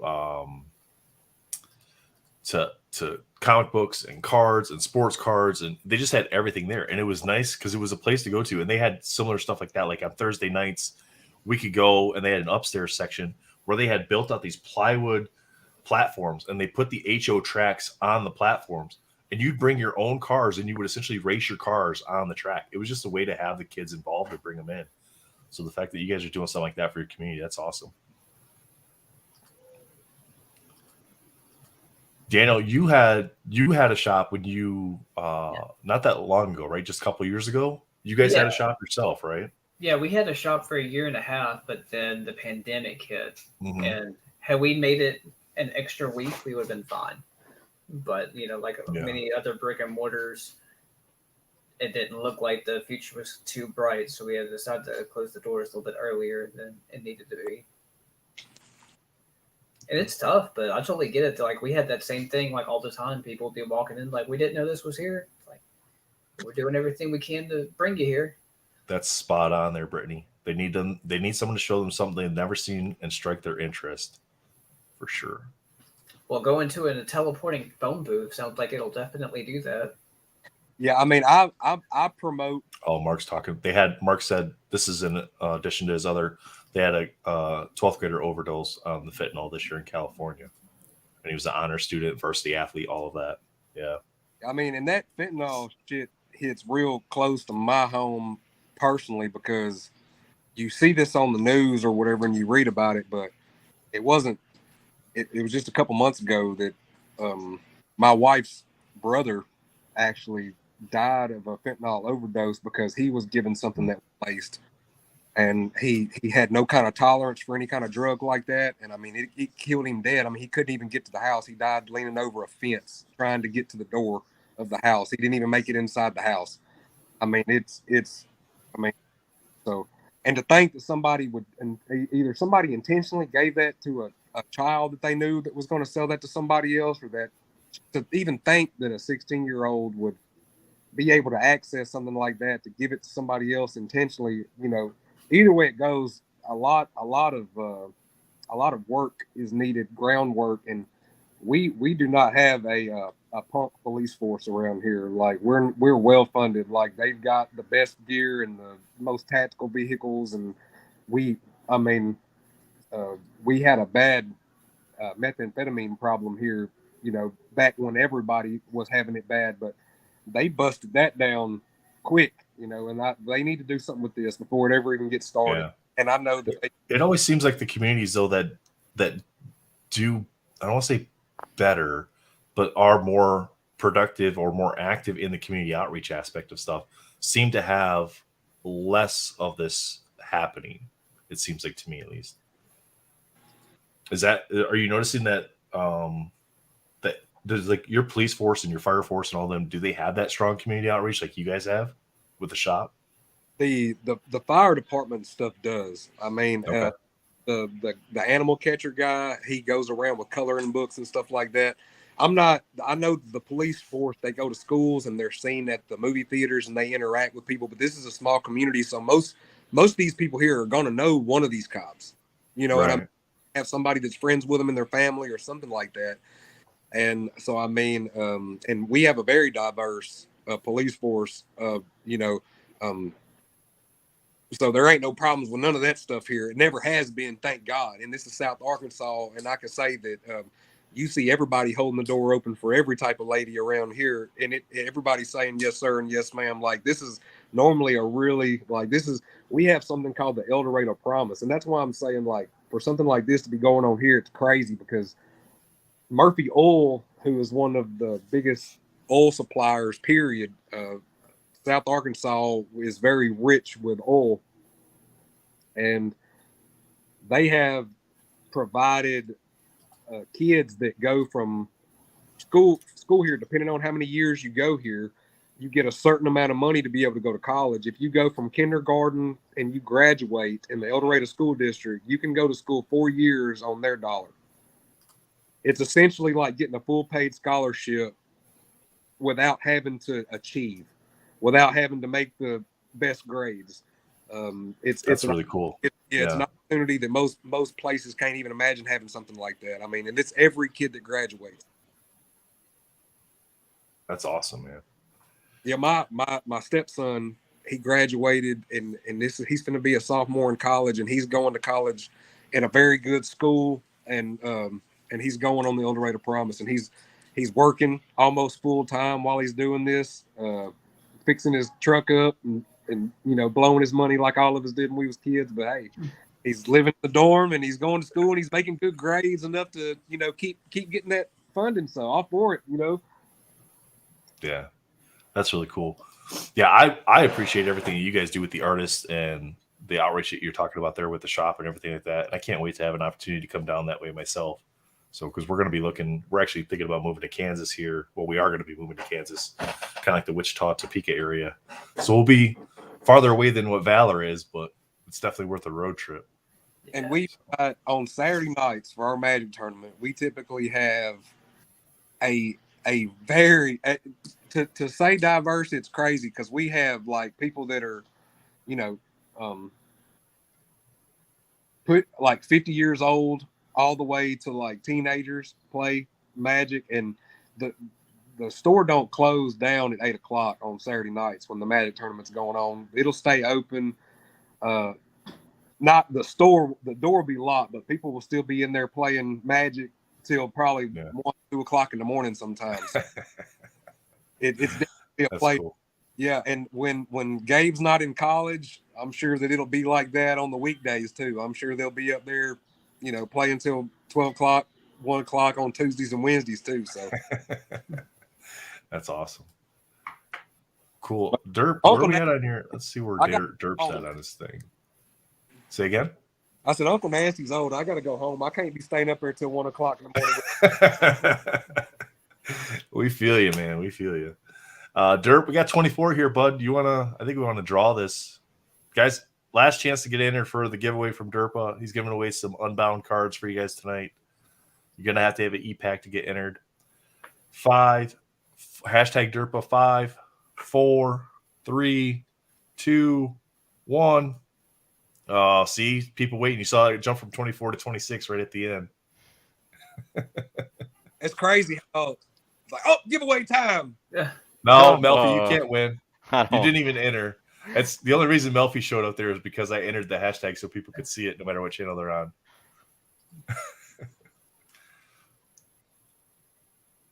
All right, here we go. Sucks to suck. Nope, Josh, you can't win either. Rick. We're gonna keep drawing until somebody other than one of the host channels wins. Y'all are just a bunch of beautiful. Hey, Gabe's Cave ain't never gonna tell you can't win. Come check us out. Well, it's Ash Gonzalez fans. There we go. You guys know Ash Gonzalez. You've had him do some sketches for you. Yes, congrats, Ash. Reach out to Derpa on Instagram. Ash is a repeat winner. We don't let the hosts win, even if they're not here. The hosts can't win. So. But I'm gonna tell you that the quality of artists that come out from places that we're like, where? What? How come you're not there, dude? I have no idea. There's not enough work, I don't imagine, because there's some Marvel covers that need some of our sketch card artists. Well, there could be. That's the thing. The company's got to pay those artists, though, right? You Yeah. got to pay the artists, or the artists aren't going to do it. That's what I think's happening with Upper Deck right now. Is they're not paying the artists enough, so they're not coming back for future sets. They're just like, I don't get paid to do this. If you do Star Wars sketch cards, right? Why can't these artists have a banner at their table that say, "I'm a Lucasfilm artist," you know what I'm saying? Exactly, yeah. Or I'm a Topps Star Wars artist. Why can't they advertise that's a credential? They can tell you if you walk up and you talk to them or whatever, but they won't let them advertise it type stuff. And I didn't know that. That's crazy. I don't know all the particulars on it because Marty normally gets all the nitty gritty with the art on that. Oh, retro. But I can tell you this, that it made Marty so upset, that the sponsor, RPGhiring.com, of the YouTube channel, when the artists do cards for us, we send them a banner that says Gabe's Cave official artist. That's why a lot of them, when you see them in the interview, they do the interview and they have this banner behind them that has all their like sketch cards. We take pictures of the sketch cards they did for us. We put them on a banner, and we put a bad, a really gnarly logo up there, and it says Gabe's Cave official artist, because we're working to try to get it to where you can send our cards off and get them graded. We're also thinking about trying to be able to do like our own, like, I guess, sketch card line thing with some of these artists, like all the stuff that gets talked about to try to do to help do more, because like I say, when you have to say no to so many artists that say that they want to do it and they didn't get, we don't want to say no at all. We want to say yes, absolutely, you know what I mean, and we're trying to find a way to make that happen. So I mean, awesome. It's taking some time, but it's being about. There's so much going on at the cave growth wise. We're getting a food truck court, like literally right next. I can't wait for the day when Gabe's Cave is the biggest comic book shop in the country, because right now that's mile high, right, in Denver. Yeah, so, with the way you guys are going and with the promotion you're doing with these artists, I think down the road they're going to have a run for their money for sure. Well, keep in mind that the store happened essentially because of the YouTube channel. That there was enough people around our town that were like, we wish that there was something like that could happen here. We wish, we didn't have to go 4 hours away to go see this or whatever. And the sponsor of the YouTube channel, and Marty, they got together and the building was bought. It got filled up with the most awesome things you can imagine. Our YouTube studio went from having, a couple badass statues to having. You got some sweet ones in there. Yeah. I mean, everything grew and everything is still growing. You can come in there and you can see, AF-15, I mean, there's things at Gabe's Cave that, other comic shops just don't have, Yeah. What's been your favorite part about working at Gabe's Cave? First, let me tell you this. I'm a certified welder and pipe fitter and all kinds of stuff. I got an NCCR card, but I work at a comic book shop. But my favorite part about Gabe's Cave is the kids. I've got my little boy has special needs, so he has to always have somebody look out for him no matter where he's at. Whether he's at school, he's got to have help. And there's kids out there that break my heart, sometimes at the cave, because I'm gonna be honest, kids is up front, and Uncle Nasty loves the kids, and it's the going to cons and being able to give away stuff.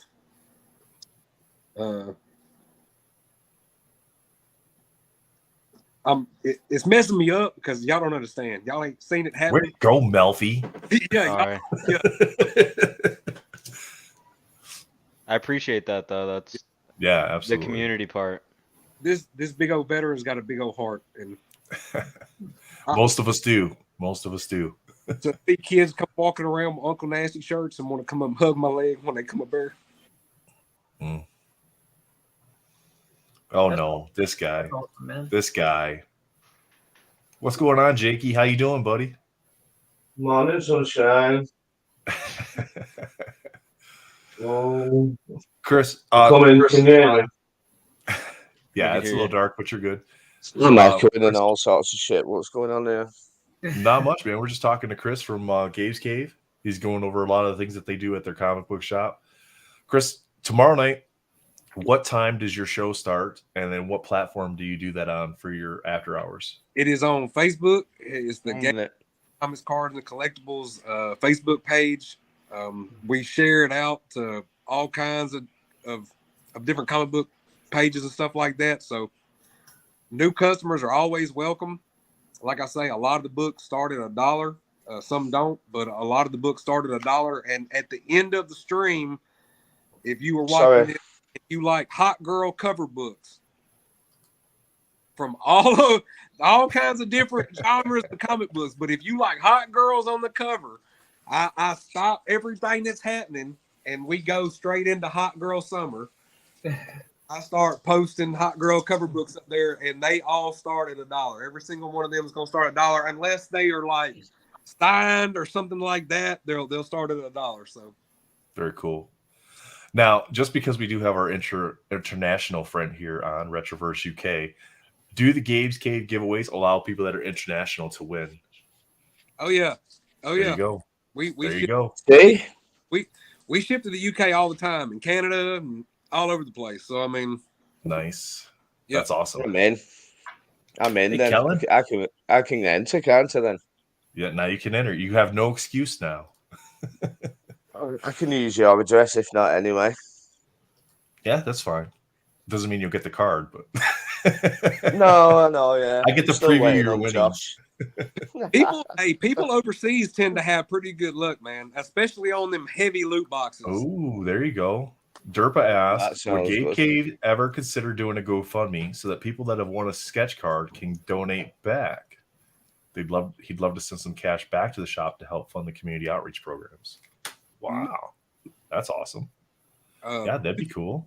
You could definitely email gabescave13@gmail.com and title it "Want to Give Back," and Marty will get directed to look at that if you want to do something like that. We have talked about maybe starting a Patreon on the YouTube channel where if people want it, and we could do something like there would be tiers. Like if you wanted to donate $20 a month or something like that, you automatically get a sketch card. You know what I'm saying? You'll get a sketch card a month, whether you win the giveaway or not, you're going to get one. Yeah, there's some channels I watch out there that have stuff like that set up where like the Patreon, or they have like membership things, like you can be like a member and you pay like a monthly subscription fee or something like that, but you get something in return. Yeah, in the sports card realm, they call them team bags or whatever. But yeah, that's cool. Really, what we're trying to figure out is, if what does $1 get you a month? Are we going to make a video that can't nobody else watch except those people like that? It's been talked about, but I mean, Marty would probably love to hear that somebody likes what we try to do and what we try to bring forth, and that they want to help out. I mean, I'm pretty sure any help would be greatly appreciated. But we do have an amazing sponsor that lets us get away with pretty much whatever I want to get away with.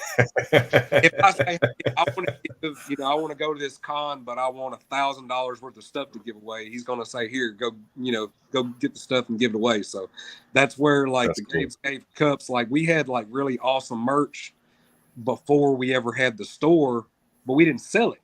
So we would just give it away. You know what I mean? That stuff's not cheap, but now you can go buy Uncle Nasty shirt if you want one. You don't have to wait to see me at a con or something like that. You can go get one, or we have like literally all kinds of G.I. Joe thing. Like you think of like this right here. This is like the Ninja Turtle. Oop. You're good. There you go. Like that. Yeah. That's cool. But it's Gabe's Cave. We got all kinds of things. Can people pick these up on your guys' company site? They're gabescave.com. We have a online store. You can go order everything, like all kinds of stuff. You can get a pull list going where even if you don't live here in town, we'll mail you your comic books. We'll automatically get them if you put it on your pull list. We'll order them whether we want to order them or not, and you'll get them. And if you want us to hold the shipping to only send you a box once a month, we can do that. Or if you want us to send it once a week when your books come in, so you don't get behind or whatever, we can do that too. So I mean, yeah. So I probably need to do that. My local shop keeps screwing up my pull lists. Yeah. So Derp says he would definitely do a Patreon if you guys said something like that, even if he didn't get anything physical back, just to help out. And I think a lot of people would, just because of the content and what you guys are doing in the artist community. We were thinking that, even if the Patreon meant that,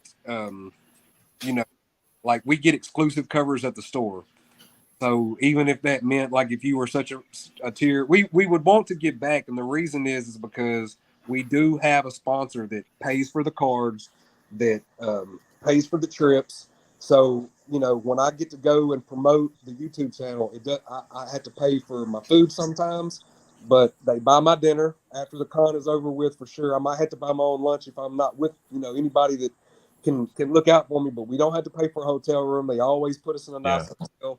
So, I mean, it's almost like traveling around like a rock star. Like,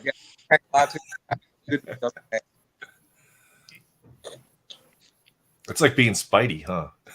It's close, bro. That's so I cool. think man. I'm going to apply for a job.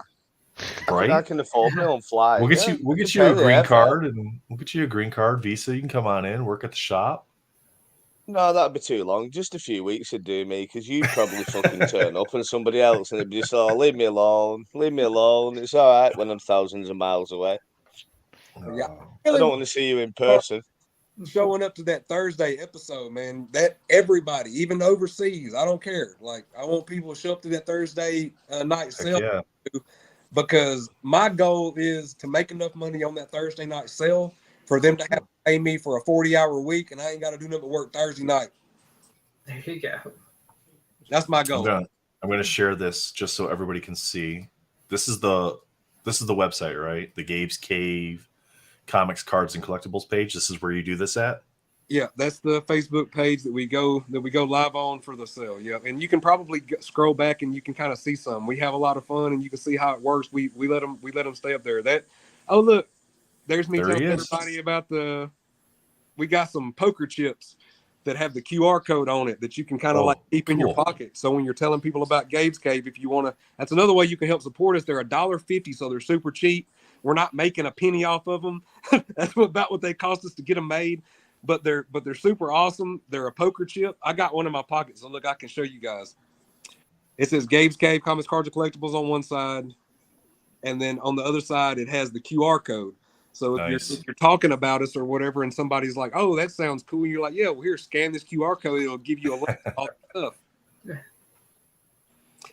Yeah, that'd be cool. I think it'd be cool to see like a shop tour or something like that. That'd be cool to have an episode just so everybody can kind of see what your guys' shop looks like and everything. Look, you guys go order a Green Lantern 1 from us, and I'll make Brandon stick you a Green Lantern ring in your box when he ships it to you. Nice. Free comic book day. Yeah, that was this past Saturday. Yep. Nice. Here we go. Okay, now look. Gabe's Cave After Dark. Yep. That's what it's called, because it is not always kid friendly. Sometimes it gets crazy in that studio. So it's Gabe's Cave After Dark. It's like Adult Swim. You know what I mean? So there you go, guys. That's the page. Gabe's Cave Comics, Cards, and Collectibles. That's where you go to get on that Gabe's Cave After Dark. I gotta check that out just because of the auctions for the comic books. And we have auctioned off some really awesome original pieces of art from Tone, like the original pencils and inks for the Ninja Turtle connecting cover that he did for us. And also what you just saw in that the very first clip of that auction that you just saw, that was a Morbius piece that Tone also did that. He actually did that and gave it away as a door prize to people that came and watched the Morbius movie with us, because we do early previews of movies. You can go watch the movie early with us if you live in town. We'll go set up red carpet with lights and interview people after they come out and watch. That's cool. So I mean, yeah, we always got, and that's another thing we got going on with the community that I didn't really even say, but yeah, we do early previews for all the movies. You come by the store, you get a ticket, and it says -$2. So when you go to the movie theater, they give you a $2 off discount of your ticket price for that night, Thursday. That's the only way you can get in that day early is with us, and then we pay $2 towards everybody's ticket that goes with us. So, wow, that's awesome. Yeah, great outreach, man. Yeah, I truly appreciate everything you guys do for the community, the artists especially. But yeah, in your local community, sounds like you guys got some big things going on. So Yeah, man, we try, man. We trying. excellent. Well, Chris, thanks for being with us, man. You're welcome to hang out. We're just gonna gab some more, I'm sure. You're welcome to hang out, but if you got to bounce, that's fine too, sir. Guys, Yeah, check them out, gabescave.com. You can check them out on YouTube, just Gabe's Cave, right? Yep. Facebook, Thursday night after dark. Wednesdays, they do the artist interviews, and Fridays, Uncle Nasty is on doing his show. yeah, man. And I'll definitely let Marty know that you said you wanted to help out and be looking for that email. So don't forget to send an email and let him know, and maybe that'll help his decision because we wanted.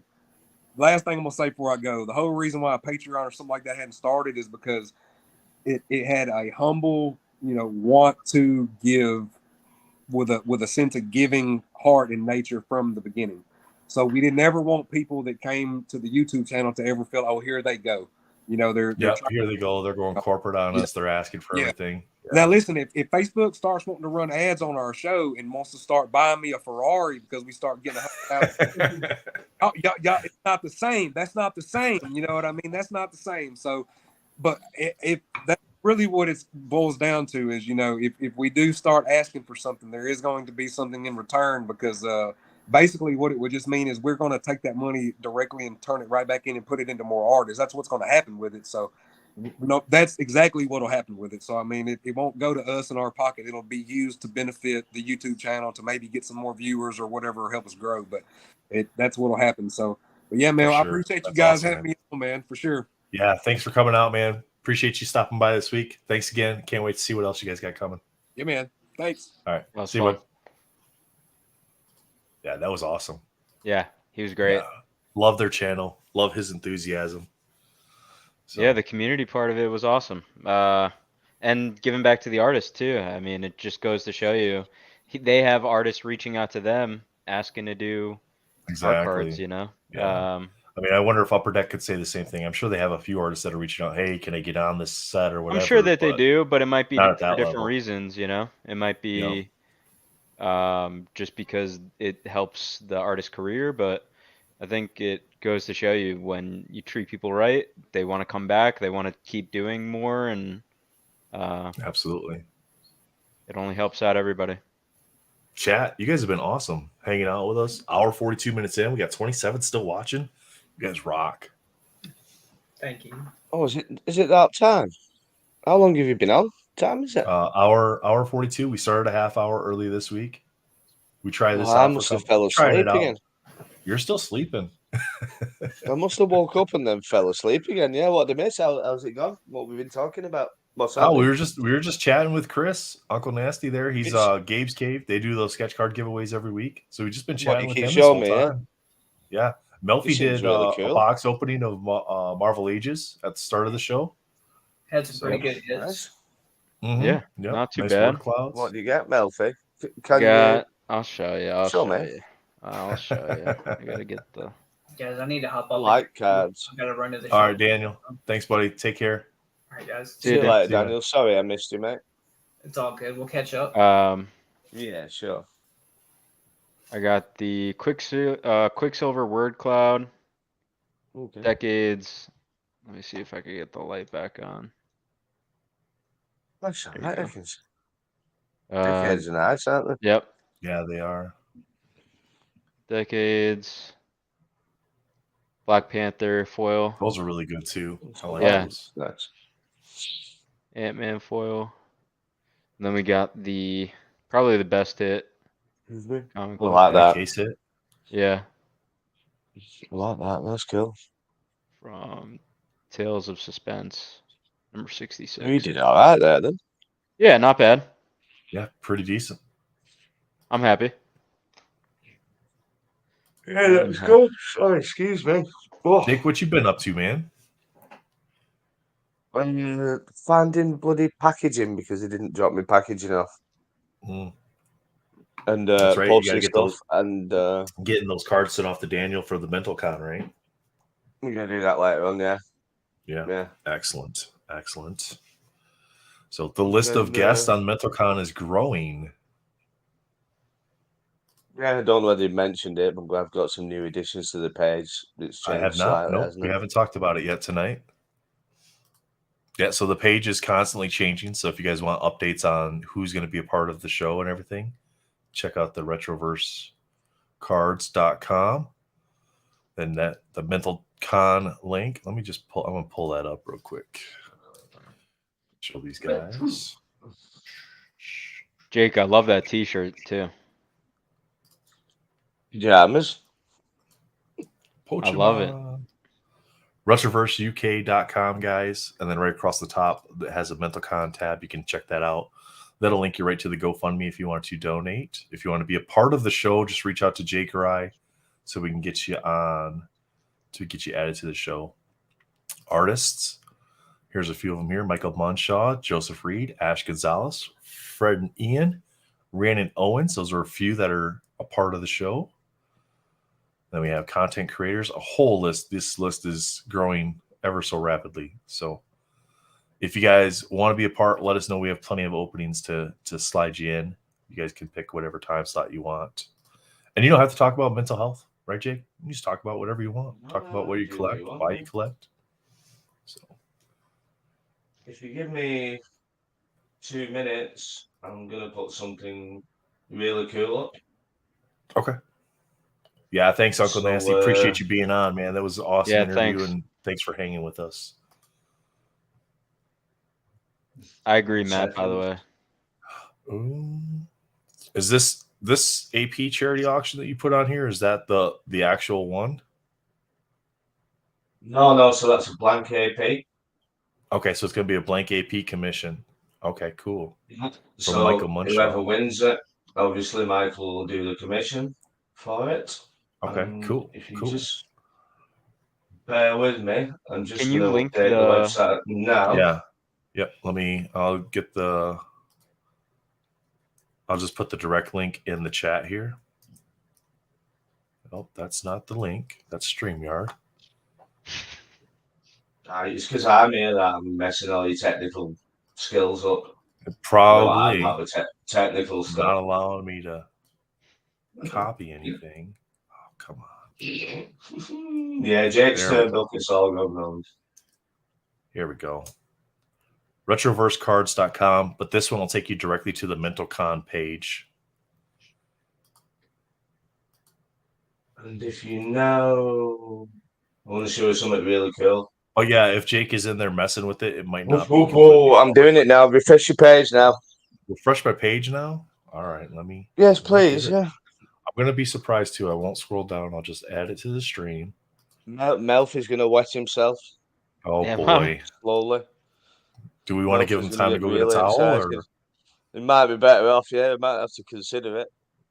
In fact, I might need a towel. I've just woke up to this and I've got a twitch. Oh, my goodness. What is this? Whoa. Is this a print they're giving away? Joseph Reed. The Venom? That is sick. What a gentleman. Old Man Venom on Instagram, if you don't know who he is. So Old Man Venom's going to give away a print? That is sick. That's sweet. And then this isn't what you're going to get here with the Iron Man. That's going to be a blank AP commission that somebody will win during the stream. Wow. Yeah, maybe I should word that better on the wording. I was quite busy. It's here. Yeah. You got artist Michael Munshaw will draw a Marvel AP commission for a winning bidder at the MentalCon. Yeah. Is it going to be on UD stock, or do you know yet? No, it won't. It won't be. No. Okay. No, it'll be just whatever he has. Do you know what I mean? Yeah. And Joseph's gonna give some hand signed prints and comic covers from the Department of Truth. I think he did 3 variants for the Department of Truth comic, if I remember rightly. But you can tell us. I can't believe it's been almost 4 weeks since we started talking about this already. Like me and you. Seriously? Wow. Yeah, it's been almost 4 weeks now since we started talking, because might have been a little bit longer. I'd have to look up the podcast episode, but it was the mental health episode that you and I did. And it was after that episode we started running with this idea. Well, maybe it is 4 weeks then, yeah. Yeah, it's been a little bit. What? Look at this guy. Look at this guy strolling in here. Spidey. What's up, Justin? How you doing, sir? Fair play to Justin. He was the first person to join. Yeah. He was all like, let me in on this. Yeah. No, but it's been bad though, have they? Everybody's Yeah, a lot of everybody's support wanting with to this help. one for sure. A lot of support. Dustin, I just sent you the link if you want to jump in. If not, no worries. Armando says, "What's up, Spidey?" Yeah, it was. I think it was a really good interview with Chris. I enjoyed that. Definitely. Yeah. So you seem really good. He says he's excited about MentalCon. We are too. I'm nervous about it. My anxiety builds up. The closer we get, it builds up because I'm like, I want this to go well. Don't screw this up. It'll be good. It'll be fun. I've got to do 24 hours sober. How's that going to go for me? I already told you, you don't have to do it sober. You just can't get pissed. No, I'll have to do it sober, won't I? I'm not letting you lot talk me into that might be the only way for you to do it. Yeah, do a constant con. Like a Truman show, the Retroverse show. You can just follow me around 24 hours a day. I don't think people would want to see that, mate. You get a cider and then you drink a water and then a cider and then a water and one cider an hour, 2 waters an hour. You're good to go. I mean, you'll have to go to the bathroom a lot, but it'll be all right. Do that anyway. We'll clean your system out. We'll flush you. No, I'm going to stay sober. Try. There you go, man. Try. Spidey says, nice setup, Melfi. Oh, thank you. For sure. He's got like the backlighting and everything going on. Like Retro's like, oh, it's just dark in my room. I'm like, I don't got a place to set lights up. Look, the first couple of times I would spend like a half hour before the stream. I'd get everything all set up. I got to break it down after, then set it back up every week. It's kind of a pain, but I do it for you guys. I do it Professor for you. Oak, he's calling you out. You seriously do that? Or Copperberg over Strongbow? Great as a Strongbow. That's what he says. Oh, Professor Oak's English, isn't he? In Florida, Miami? I don't know, sir. I just know from where you from, here Professor? And then from You're Discord. English, aren't you? No, Professor Oak's got a YouTube channel on Pokemon. I've seen some he's of it great. before, only bits of it. Yep. Oh, he's using voice to text too because he's like, dang, he's blaming Siri. He's like, Melfi looks like a pro. He sure does, but that's his thing, video editing. So he already knows how to do these setups and everything. You got to do a tutorial now for us to set up our backgrounds. For everybody? Yeah. Is this going to be like a setup competition? Is what's going on now? I could show you if it was, then it would be like, this is you, and then this is me, right? So what do you use for your background lighting? It's just an LED strip. It's just an LED strip along the I got it right at, I think it's like a Target. Like the RGB ones, right? Or no, actually I got it at Home Depot. Aura LED, and it's just like this little clicker. And you could change it to green. To kind of fit the mood. I always go blue. I don't know why. Yeah, blue's a nice one. I just need to answer Do you sleep in the shirt? No, I sleep naked in case the waifus turn up. Well, does that? I think it officially makes this after hours. Then, now that we're going this route, Swami started it. Do I sleep in the t-shirt? He did. He started it, didn't he? Yeah. Professor Oak said, "Stop flirting." Just trying to entice me to say something stupid. I've already sworn once by accident. I stopped at Target today, and I stopped at Barnes and Noble, and nobody had any more. Well, can't say that. Barnes and Noble had Falcon and Winter Soldier still. Yeah. But nobody had any more annual cards. I was sad. I'm excited for annual and Fleer Ultra on E-Pack whenever that happens. I feel like whenever it drops. It's been a while, so it'd be nice. What is Barnes and Noble? Sorry, is it like Walmart? It's a bookstore. Barnes and Noble, is it the same? Yeah, it's a bookstore. Right, so where but they have like toys and stuff and CDs and they have everything. They have Pokemon. They have all Pokemon, trading sports, cards. Marvel. They don't get as much Marvel, but they do get some. Do you get packs in like Walmart and things like that or not? Yeah, it's the same. Yeah. It's the same kind of boxes that you would get at Walmart, like the blaster boxes and stuff.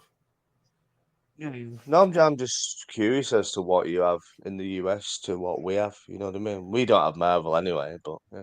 Yeah, We're just but I asking. mean, the Barnes and Noble has the same kind of stuff that you get at Walmart.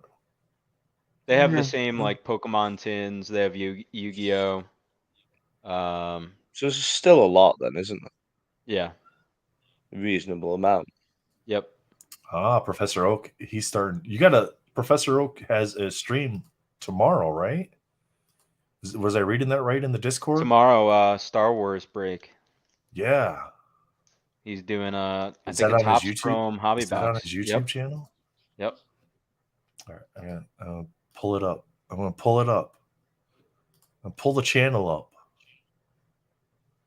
Share. Come on, Nate. I'm falling asleep. If you're I'm gonna do clicking it, the just do buttons it. as fast as I can, man. Come on, sunshine. There we There you go. go. Star Wars Topps Chrome break. So that's the good box. That's the good box of stuff. And that's the YouTube channel there, Professor Oak. Oh, I'm not subscribed. I am now. I just kind of learned about Professor Oak when I joined Swami's Discord. So subscribe now. Number 486. Yeah, he does a podcast. Also Slab podcast. Very good. Oh, nice.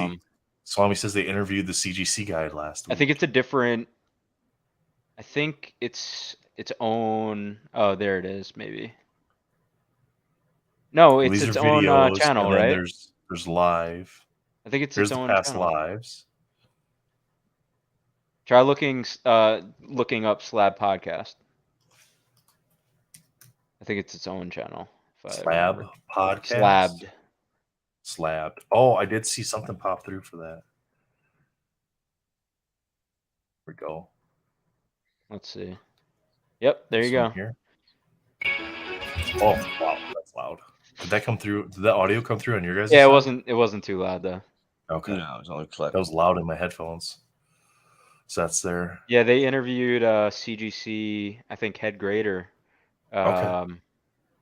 last week. So he's got Professor Oak, you got this channel and your Professor Oak channel, right? Yep. No, man, we're bigging this up. We're bigging it up. We want to help you guys all grow your channels. So anytime we can share your channels, we want to be able to do that for you. So that's awesome, man. I'm definitely going to tune in for to add this to my. We're not just watch it now. We'll just watch. We'll just stream it right now. We'll get flagged. We'll just watch it. We'll just watch it now. We're sharing somebody else's content. The first like Pokemon versus Marvel beef. There we go. What are these guys talking about? I don't know what they're DMCA talking about. strikes, yeah. Big it been up. watching Listen to YouTube. that interview for sure. Yeah, I added that to my watch later. They've been watching YouTube for 90 minutes. They're probably bored now. I've woke up. I I've been need up me a 10 good minutes. Pokemon channel because And the I'm bored. only Pokemon channel I watch is I think it's TCG Player. No, that's not TCG Player. I forget. There's somebody I watch. He does he opens boxes and sees if he can hit the expected value, what the box was or whatever. Yeah. Yeah, but I don't remember what his channel. There's a bunch of good Pokemon YouTubers out there. A lot of his stuff has been grade reveals recently, and I don't know. Grade reveal videos, I like them, but they're hard for me to stay attuned to for like the whole video. Swami's got some good Pokemon videos in his army. He just keeps Well, deleting them. I don't want Swami to know that I don't subscribe to him, so I'm just kidding. I do. Doesn't matter. Nobody subscribes to Swami. Everybody knows who Swami is, and nobody subscribes to him. Well, shame, chat, shame. It's true though. Nobody's ever done it. I think they just think he's that cool. They don't need to. Do you know what I mean? We don't need to subscribe to Swami. Everybody subscribes to Swami. He's only got 4. Maybe he's got 6. How many subscribers have you got, Swami? I bet it's not many, is it? It's not as many as you should. I think he's right around 800. Is he? I remember from when I was last on his channel. No, that's all because he's been pumping Marvel cards now. He's got a few more. Swami, that guy that used to like Pokemon. 807 subscribers. Very nice, Mr. Swami. Swami should have tons more than that. It's been at it Yeah, years. you should have Vikings- thousands. Viking And Sword it's funny. subscribe to me. Thank you, Viking Sword, if you're still watching. Appreciate that. I got a notification for that. David, what's up, man? Yeah. 800 A is little not late enough. tonight. Had to watch the Leafs beat the Panthers. About time, man. They need to keep that series interesting. Florida is playing very well tonight. Oh, great. Now we're talking about hockey. Next you know one, Swami too, wrote- so. Did you know Swami wrote a book on Pokemon as well? He wrote a book. No way. Yeah. Did you? Swami, did you Yeah. write a book? Yeah. I did What's not. going on, Couple of years Steve? ago. How you doing, man? I did not know that. You'll have to go on his channel to find it. if it's Professor still Oak on says, there, I don't Jesus, know. 800? This guy's pro status. No, you've got like 400 and something, Professor Oak. Don't sell yourself short, man. It's going to turn into the YouTube subscriber push for everybody's channels that's in chat. You've got 12 or 18. I have 12, or you have? Oh, you're actually doing have. really good, man. I have 8. For just starting your channel, you only have 8. We'll fix Yeah. that. Subscribe to me. Never mind We'll Melfi or fix anybody that. else. I don't know. Subscribe to me. Professor Oak, you have 487. Don't sell If yourself I had short, the man. control, I'd kick you right out. Never mind Melfi. Subscribe to the English guy who's alcoholic and his side of funds. Mental con will get you Melfi's there. got 8. We'll get you up, man. As soon as we get you as soon as yours up in the rotation, which we'll probably slide you in next week. Slide you in Alright, the rotation okay. for Cool, next cool. week as the primary Like that, chat. is it? I'll get you some more. I gotta start posting more, so it's on me. Slide Nostalgic. Everybody everybody else. else in. I didn't see yours come through. Like I was waiting for. I gotta Alright, start pulling more That's Batman not printing him. plates. Nostalgic. You have to like give us your YouTube channel name so we can find you. Which you're not going to be able to post the link. I don't think it's StreamYard will let you post the link specifically in the chat. But if you spell it out for us, then we can. We could have a competition for me, like, so you can get the most subscribers by Sometimes Christmas. with the new channels, Oh they don't yeah, show we up. should have did that. Nostalgic Collector. Is it the one with like the sun? Nostalgic. See if we can beat Swami. I might do that. See if you See can if- catch see up if to we Beat can Swami. Swami by December. See if I can beat Swami by There you go. December. Is this one you nostalgic? He said he's got 14. I just want to make sure I'm subscribing to the right people here. Yes, I'm winning though. So we've got. Well, I'm saying I'm winning. How many have I got, Nate? I think you got 18. Nobody cares. Yeah, they do. Everybody cares. Everybody in my life, which is me and nobody else. What's your channel name? You've changed it like 5 times now. Nostal? Retroverse cards. Is that what it is now? Because it was like Retroverse 607 to start with. Yeah, it was. That was Here we that go. was There how you go. many. That was how many. 19 pints I had when I subscribers. created it. See this 19 guy, man. subscribers Get in. and 2 videos. Nostalgic, Melfi. Come on, bring it on. Nostal. It's on. Okay. I Stop. love competition. I'm not winning. No, I'm winning. That's why I'm just jumping all over you now. Well, I've got a chance. Because it won't last. This one, sir? This guy. Is this one you? Same photo. I don't know which one's his. Like Stanley so many, and because like Stanley. the channels can have like the same name, but then they get like a different @ symbol. So you're, It's like he's look at gonna all have look at to all send these it to you on nostals. Yeah, he's Instagram just or send it to me on something. IG so we can share your channel. Now I got to go back and unsubscribe from that other person. I don't know who they are. This Why guy. you're bad. So you're promoting mental health, and now you're saying, "Oh, I'm unsubscribing to him. I don't know." Well, I who he don't is." know It's who not it bad. That guy might have been so appreciative.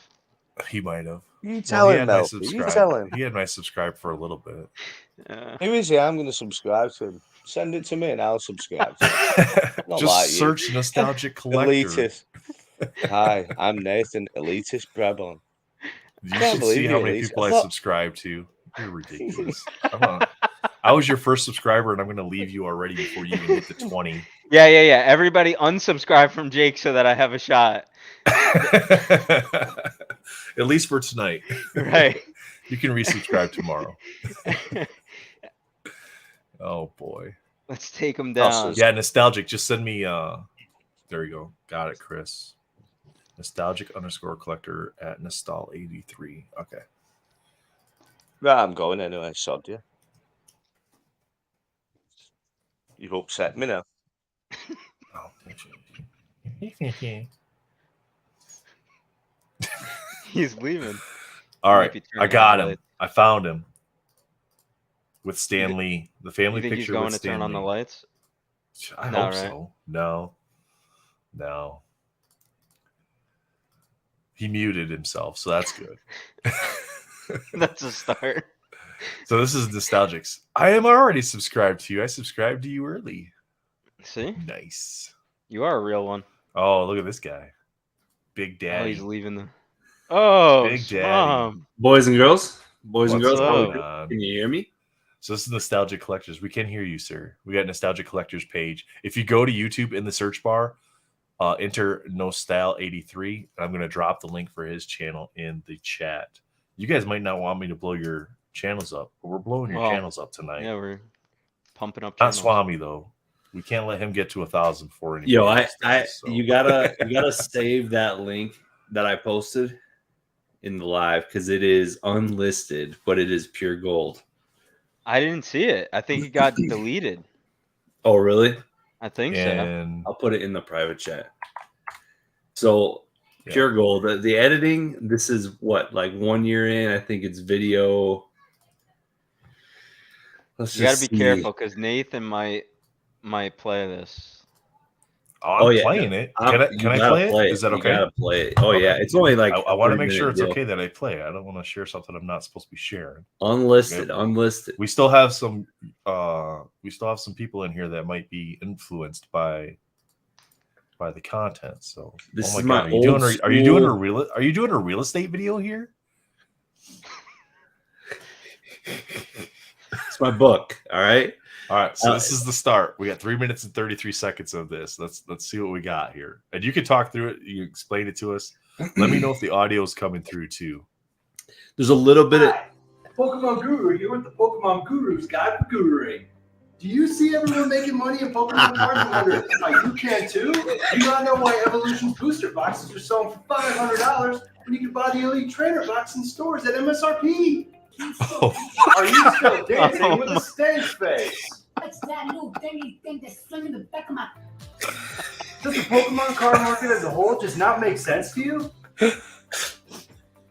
I'm going to let you in on a little secret. It doesn't need to make sense. Just buy the Pokemon Guru's Guru Guide to Guruing. You'll be well on your way to making millions and millions of dollars just by flipping Pokemon cards. And I know what you're thinking. What about modern versus vintage? The Pokemon Guru's Guru Guide to Guruing will help you flip both modern and vintage at the same time. Don't believe me? Oh my God. First of all, I called my accountants, and it'll show how successful, how great this company is. But much more importantly than that, he's got a very good personality. He's funny, and he's very, very smart. He's a great negotiator. He has computers. He is so good with these computers. It's unbelievable. These are the greatest negotiators in the world. They're the greatest business people in the world. And people, they'll make a lot of money, probably millions, certainly hundreds of thousands. Don't fall swap. Tremendous beyond belief. It's a tremendously successful club, and that's the way I feel. That is the true way I feel. Wow, the Are you editing. still not satisfied? Is that before AI? Did he actually say all those things? I used to get screwed over all the time by my really sketchy friends. So this is a few years old, but Since this I was got a the big deal Pokemon back Guru's then. Guide to Guruing, The Guru. I just make $30,000 sales.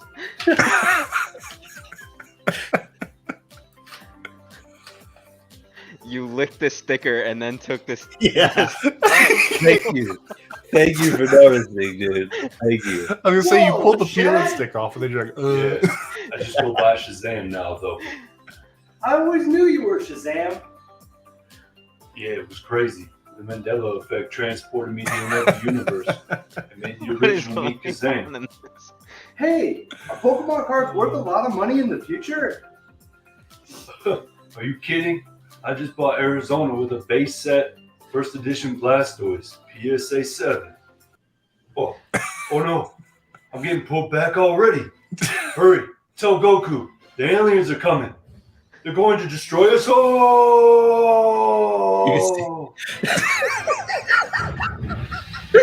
Oh my god, dude. This is chaos. Wow. How does this not have 1 million views? No doubt. It's only got 618 views. Like, even all of your subscribers haven't watched this. Worst Shaq ever. I agree. Dude, it's like 20 people that just watch it over and over again. Editing skills Oh my God. on fleek. Who was that? Was that Ray? That was oh man, he was a big PokeTuber. He's got a huge Poke collection. Shreddy Breck. Oh, okay. Yo, Artem, Pokemon cards are the future reserve currency of the world. Call today. Hey, Wow. what do you think? What do you think? I'm thinking you need to change. You need to change this to listed in public. No. You need to make this public. No way. Seriously. You'd be at like 5,000 the tip subscribers of the just off this iceberg, video baby. alone. I got videos where I'm flying through the air, kicking Pokemon card boxes open. Oh, I got Karate Kid versus. Put them public. Make them public so everybody sees. I got it all. I got seances for the Logan Paul event. I got it all, baby. It's all unlisted. Insane. Unreal. I love that video. I watched it so many times. Oh, that was hilarious. So if you're not Pokemon following Gurus, guys. or subscribed to Swami, you have Apparently, to. you No, need don't to, do so that. Melvin, no, don't let him But on. you Just can't. don't You let him can't on. even Show see off. the videos No. because they're unlisted. It doesn't matter if you're subscribed or not. You can't see the videos unless you have the link. Yeah, but But then put what him if you on. miss the next time that he does a That he Donald puts one. impersonation? So they go He's up. got to keep it public. They go up, but they go unlisted. Right. It's a limited time offer. Didn't you understand? That was the whole thing. Yeah. Still, Swami, this the was funniest supposed to be- PokeTuber of all time. This I got should have some been good about ones out me there. and Melfi. I got some good ones. Over the next couple of years, you'll get the rest Right. of the links. Yes, absolutely, Sprinkle Brittany. it. It's out there it's to the world. yeah, to it's see here now. forever. Yeah. Yep. If anyone needs to brighten their day, just message me on IG and I'll send you a little 2-minute or little seance. You Wow. need, Swami's you got need to have. videos You and need all to just like sorts. start your Swami's like Swami, and then in Discord and just every day just post another link to an unlisted. Just Oak delete did one not out. start a channel because of me. Oak has gotten a lot. Oak is kind of like you guys where he gets other people to start channels and like supports other people. And Oak's a good dude. So what you're saying is that you're not a good dude. I find that to be untruthful. I'm a decent human being. That is how I'll put that. That's open to Swami. That's open to debate. You being a decent human being. Hey, I'm a decent human being. Okay. Nice. There's only Ken one says I way already you can- recorded it and will upload it on YouTube and IG. The only way you can prove you're decent, Swami, is if that X23 75th finds its way into my house. Well, I traded it. You didn't. Fuck. I did. Can I swear? 1 minute. I didn't trade it. I still got it. He muted himself so he could swear. He goes up. Yeah. Right, I calm still down got now. it. Still You got got that it. out of your I got system it, now, baby. Jake? Yeah. Oh shit! I know you wouldn't. I know you wouldn't do that to me. So you couldn't Swami- sleep tonight, eh? No, I woke up for this. Yeah, but that's the thing about decent human beings. They sleep soundly through the night.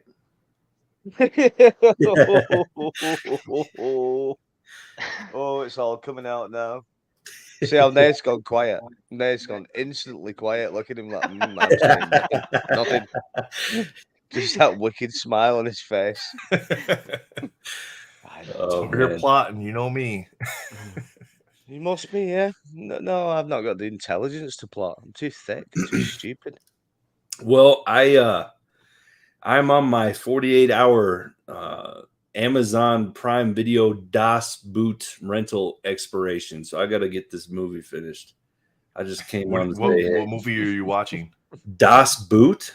Das Boot. It's a German film about these submariners, and it's crazy. It's from war drama. Is it a documentary or what? You got to watch it. It's like one of the top 20 greatest films of all time or something like that, top 50. Yeah, it is, yeah. And it's good. Like I really want to finish it. It's so long though. Yeah, I'm on my 2.5 hours. third Yeah, that's crazy. night, and if I don't finish it right now, it ain't gonna happen. So, oh, you have to finish it, not just start it, huh? Well, I rented it. Oh yeah. Ken says Das Boot is a classic. Das Boot, man, this movie is insane. That's why I don't bid on the Probstein auctions. But I did, so I can't say that. I did bid on the Probstein auction. I won my Domino low series red PMG, and it was a Probstein auction, and I got it for $20-ish, $25-ish less than what they had been going for. But I think it was just time of the day that the auction ended. So it's hit or miss. I was watching some days they get pumped. Just figure out a number, stick to that number. Yeah, don't get FOMO'd in. And if you get beat out, there'll be another one. Yep. Oh, he has total power over all the live streams. So all of the comments get shown. It's just if he uploads it, but you're at the right place. Guys, I'm out. Just popping in, popping out. I'll catch y'all later. Nice, mate. Yeah, thanks, Swami. Appreciate you. Professor Oak. Yeah, so StreamYard works like this. So we do stream this show and the Unbound show to like 5 to 6 channels. We're going to try to figure out something to where it's a little easier for you guys, because we do the link that we share each week in the Discord and in the Facebook groups is the primary chat for that week. But there are certain individuals, they watch on certain channels, and that's the channel that they watch on. They don't really care about where the primary chat is, and that's fine. Everybody's allowed to do that. But let's just say, I'm just throwing this up as an example. I'm not calling this out. But let's say Armando is on my channel right now, but you're in Marvel Madness MCU's channel where the primary chat is. You won't see Armando's chat unless we pop it up on our end on the screen. So unfortunately, StreamYard doesn't have a way to have all the chats come together and then go out to all the different channels, which that's a part we want to try to fix how we can do that. So is it fixable?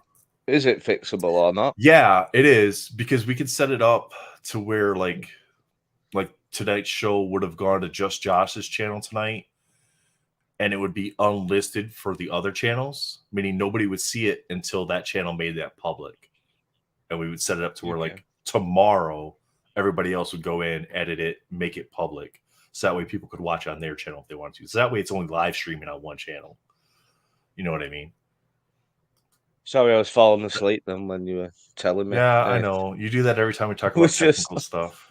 Yeah, I'm just like, oh, I'm bored now. Yeah, for sure. Just make it easy for a boomer like me. Just make it simple for me. Well, Professor Oak said we just need the podcast channel. Have the podcast channel just run, and then it's one location. But a lot of people like to see the video content. They want to see the aspect of the video, the card openings, and that's hard to translate over to just a podcast. Maybe we need to just set up a Roundtable channel. Maybe. But stuff for us to discuss, and we like your guys' feedback too. It helps us get better here. Someone send a drone with some coffee retro. I like that idea. Cider. That's what's gonna wake you up, is cider. Oh no, I can't. Even I can't do that. Come on. No, I was gonna say this time of the night you're always with the bottle of water. So yeah. Oh, look at this. Oh, you're super cute. So there's that. Thanks, man. He was talking to me. He probably was.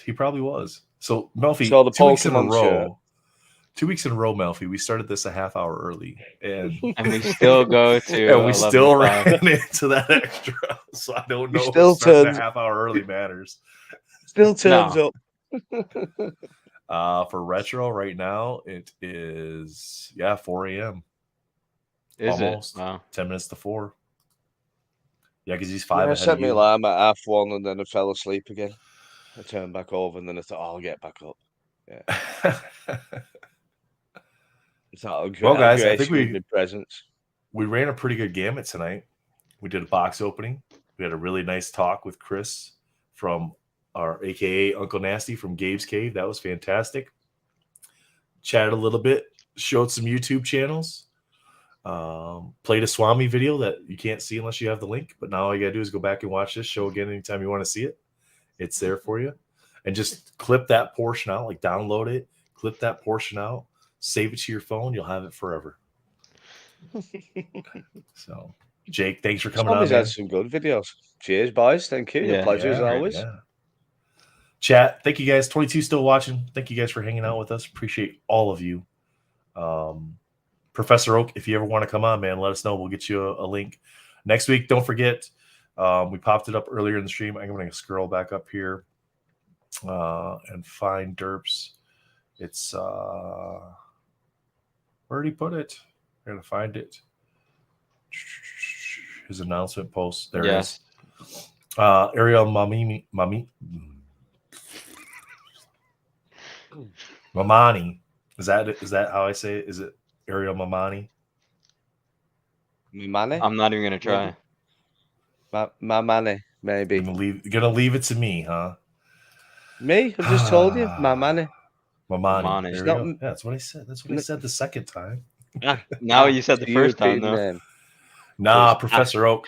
It doesn't matter. Padawan, expert. There's people that have way more experience at this than us, man, that know way more than we do. I'm not a pro. We love to have everybody on. I'm learning every day. So I don't bother learning. I just come on and abuse you and then leave. Check us out next week. Probably for the next few weeks, we'll have some artists on. So that'll be exciting. And then don't forget, go subscribe to Gabe's Cave. And Retroverse Cards. Go subscribe to Retroverse Cards. Cave. Yeah. And Retroverse Cards. And Melfi Collectibles. And Melfi. And Melfi Collectibles. At New York at Polko Chicky .123 is Melfi's channel. So if you can remember that, good luck. Yeah. Get on it. All right, guys. We'll see you all next week. Take care. Later.